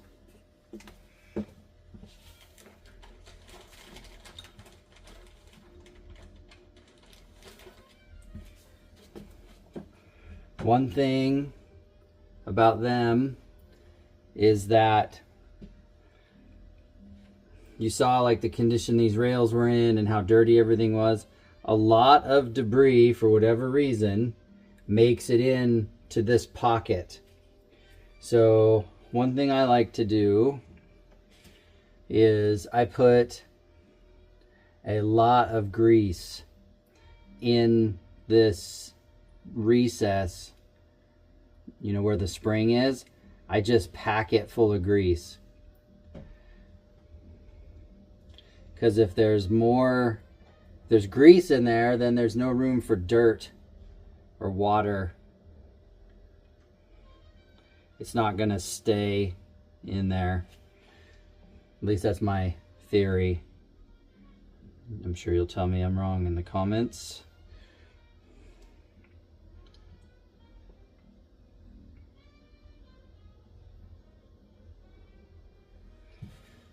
And then the grease will help it slide on too. Now I don't put sealer on the outside because I've got grease on it and the sealer won't stick. So I'll help these go on. In the book, it tells you to put these seals on first before you do anything. And I just don't like it. I don't like ramming the sticks through it or ramming the rails through them and then going through the whole pop-it ball thing with the seals there. I just don't trust it, in my opinion. But like I said, I do everything weird and wrong. So another socket. So this is the socket that I had used to hold up that washer initially. Just happens to work for this driver as well. If I was smart, I would machine a piece of pipe and do it the right way. Turn sideways on me there.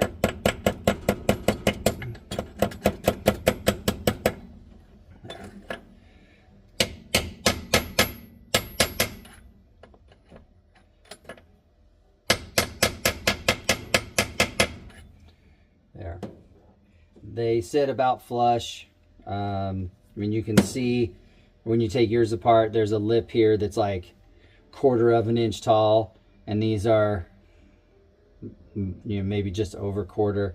So it's going to be pretty close to flush there.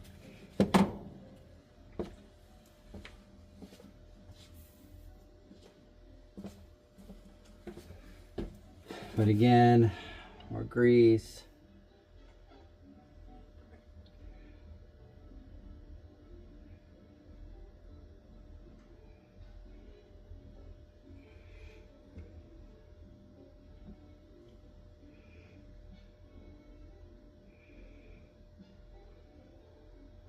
You know, and these seals create a drag on the rails, so when you're trying to test your positions and things like that, the one less thing to slow your movement down.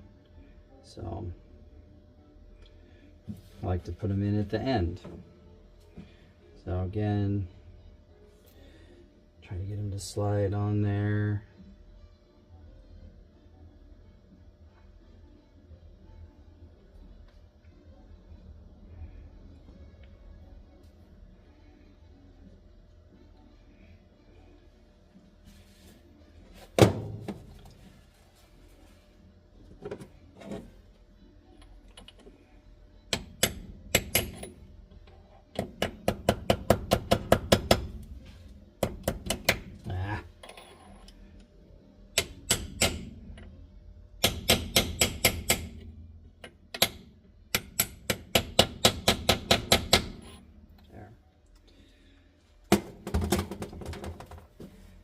Clean up any grease. Then the other thing that I do is this guy. This is the shifter guide. If you're running a twin stick setup, I don't think you use this. I don't think it goes in there. I think it depends on whose kit, I think. But because this is going to be a stock type rebuild, there's some dirt in there still. Jeez, whoever cleaned this did a terrible job.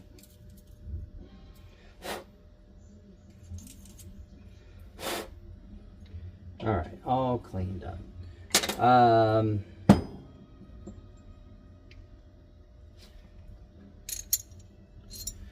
So then the next thing I do that's also different is I also put grease in here.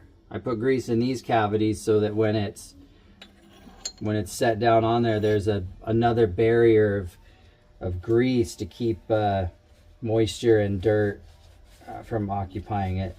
Now, yeah, I know dirt sticks to grease a lot of times, but also it can't occupy the same space. You know, it's hard to squeeze it out of there. Dirt doesn't have pressure like that. But anyway, put the grease. You notice I didn't paint this or anything. Just left it raw.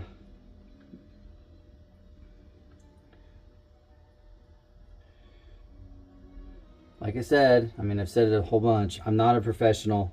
Like, I didn't go to transmission school. Nobody trained me how to do this. This is just my dumb way of doing things that seems to work. There's a lot of ways to do something, and you can tell the ways that work and the ways that are, you know, dangerous or cut corners.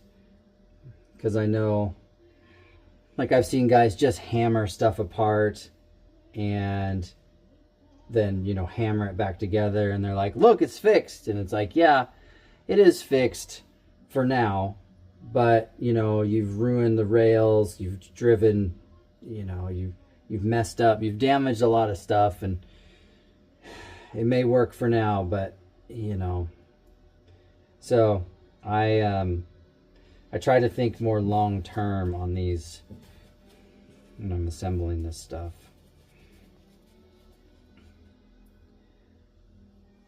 Wipe off the excess.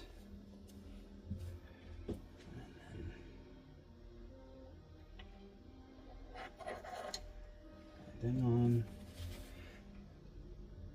This is a little guy, I believe.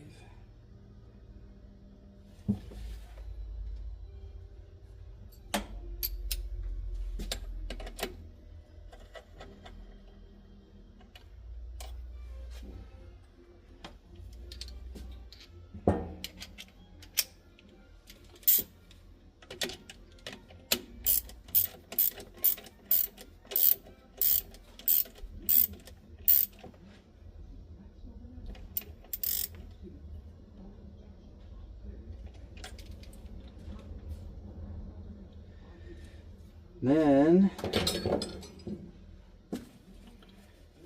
just make sure it's all wiped up.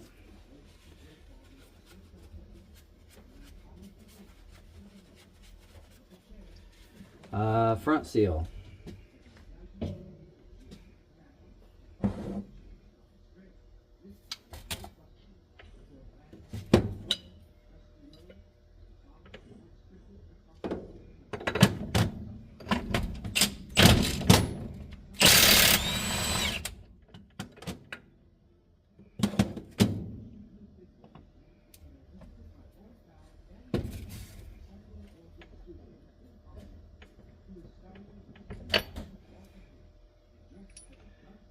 Guy off.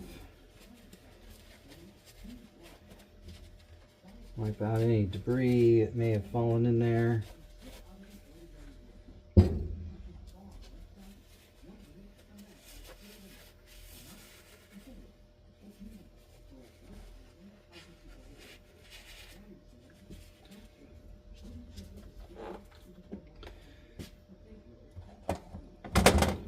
Again, sealer on the outside.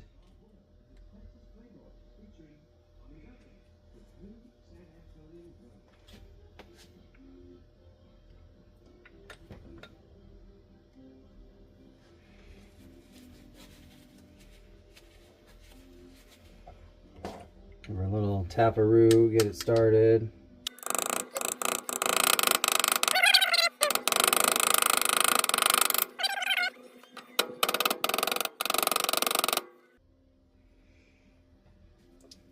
Looks like she's seated down.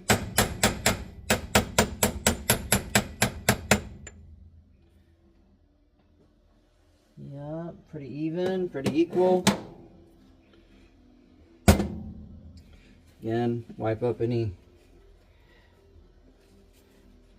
green stuff or sealer that smeared off on the way down.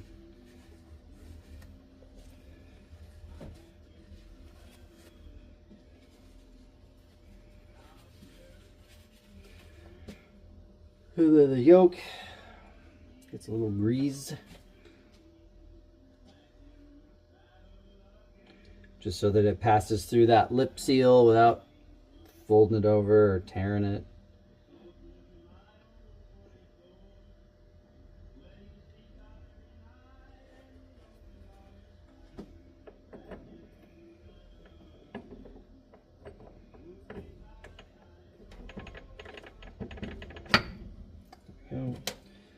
Washer.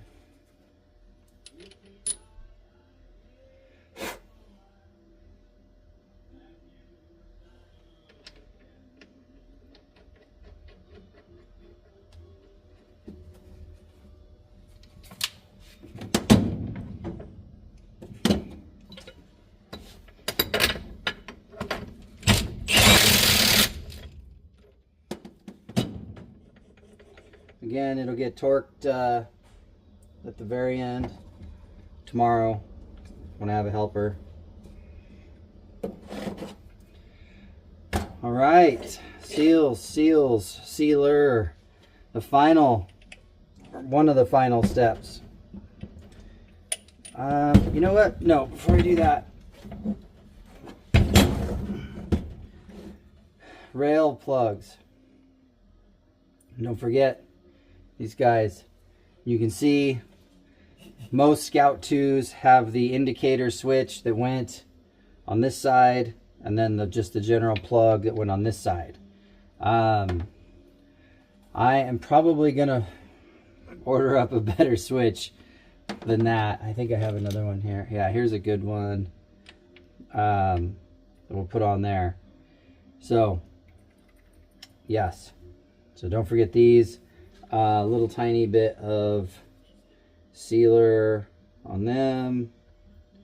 You don't want to leak out the top, and you also don't want stuff getting in. You know, not only is this to keep oil in, it's to keep water and debris out. So keep that in mind.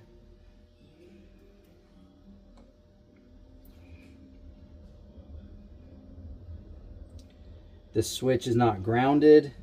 It's just a pass-through. This ball just completes the contact. So you can put sealer on it and not worry about interfering with the ground.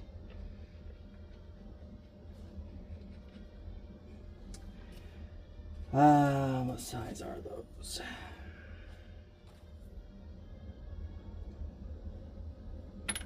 Oh, what are the odds? Same size as that socket I was using before. It's a half. So if you're curious, that socket I was using, God, I can't even read it. 7/8. 7/8 socket.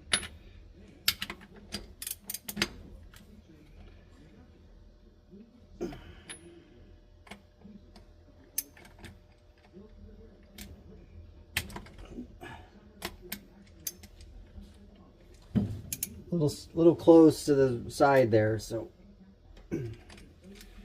there. So that's done.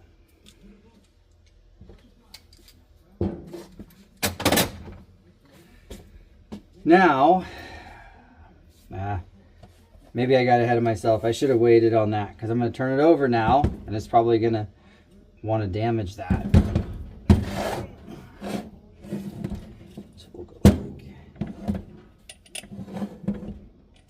Leave it propped up so I don't damage those contacts, but for your reference, maybe wait till the very end to put that on. Like I said, a million ways to do this stuff. Some are better than others. Some gets it done. So make sure this surface is clean. This is the one that everyone assumes is always the culprit of a leak. But a lot of times I've seen it leak out of a bolt and then run down the edge of the pan, and everyone thinks it's the pan that's leaking.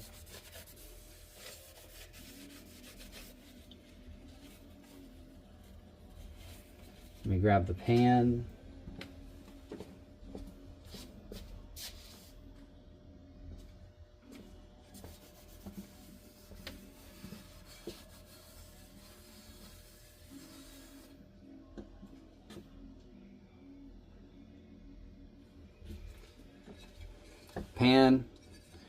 Before I painted it, I hammered and dollied all of the holes flat. What happens is they start leaking, and then guys just tighten the bolts up and it puckers all these holes. And so same for the valve covers on the engine and stuff like that. So you go back through and you hammer them flat so that it doesn't create a high spot and keep you from sealing correctly. I've wiped this with acetone, and like I said, I use Right Stuff on this, and not the anaerobic sealer and not the gasket. This is the Right Stuff 1 minute gasket maker. I always squeeze out a little bit just to make sure there's no hard stuff there that can ruin your seal. And I dab her on here. Not super heavy.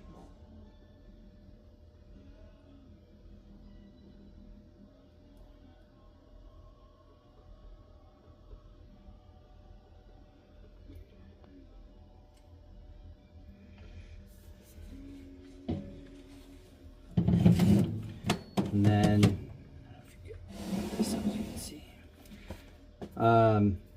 you know, I just had acetone on my fingers from painting, so my fingers are usually clean. Or not from painting, but from cleaning. Give her a good smearing on here. Help spread it out so that it doesn't all just squeeze out the closest opportunity.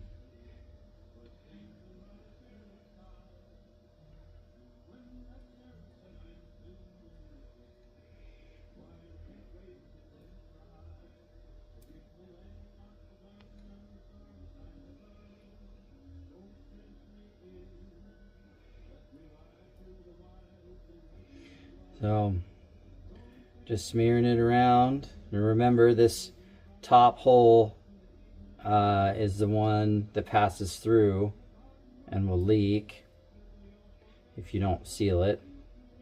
So make sure get sealer spread out evenly.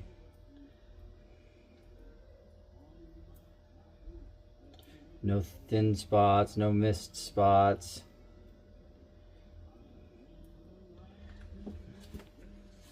Clean your finger off before you touch anything else, just like your mom says. And then layer on there. Remember, you have to move fairly quick because this is 1 minute gasket maker. So you need to get those two surfaces stuck together. They don't have to be tight, you know, torqued down, but they got to be touching each other, because once that sealer turns hard, it won't make a seal anymore. So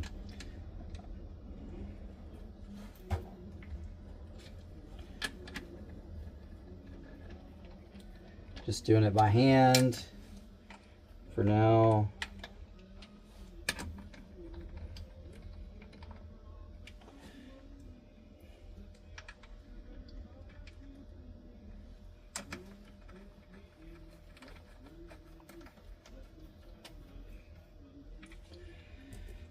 Once I get these in here, I'll show you, because you probably noticed these bolts look new, and you are correct.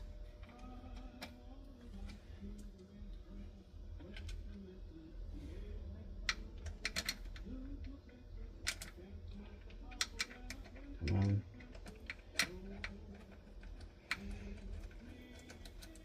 This is just hand tight.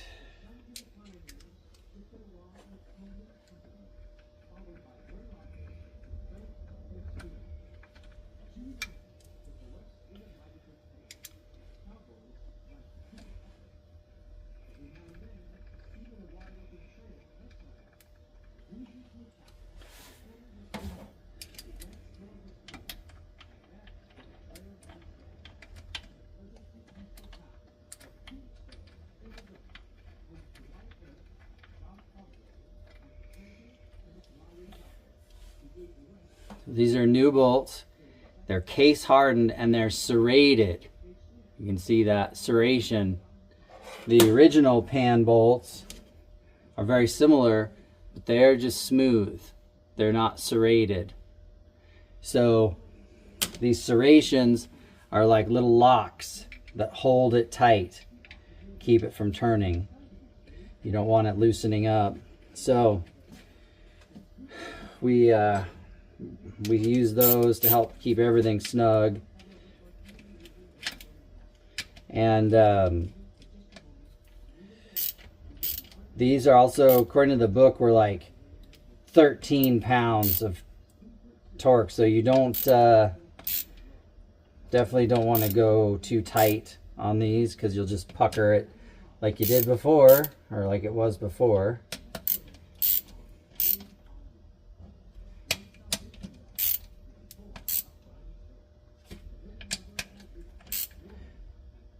You can see, even though I had such a thin layer, it's still squeezing some out.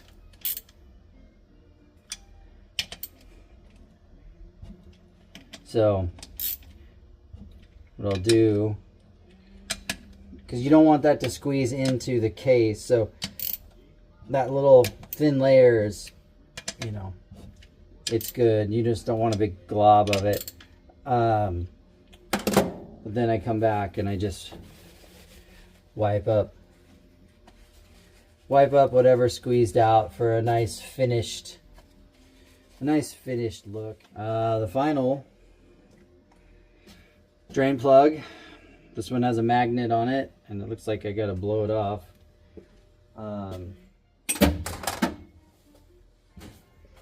There, all clean. If yours drain plug doesn't have a magnet, you really should get some epoxy and figure out how to get a magnet in there. It's invaluable for saving your bearings and stuff. So put that in. Actually, sorry. It's a pipe thread, but I still like to put a little bit of goop on it. Just to make sure.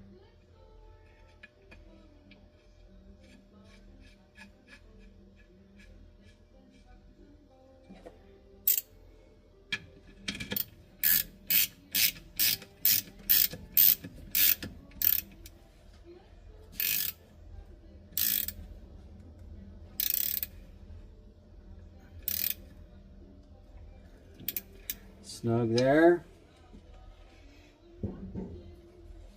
You can overdo it too. I have seen where guys trying to stop a leak or something tighten this up so much that it actually starts to go into the case. Like it's all wallered out and runs it in there.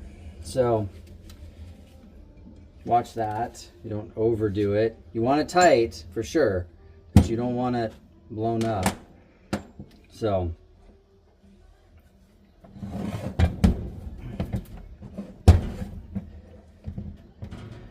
there you go. I think the only thing left, like I talked about, is the speedometer drive, and then this is the drain plug or the fill plug on the back. I need to paint it. I forgot to paint this, but overall, that's it. Hopefully that was informative and entertaining. Hopefully you sat through the whole thing. My algorithm appreciates that.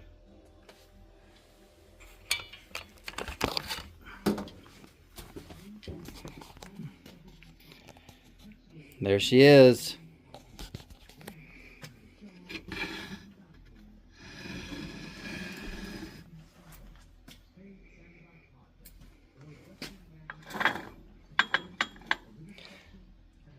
Hopefully yours turns out as nice. Thanks for watching.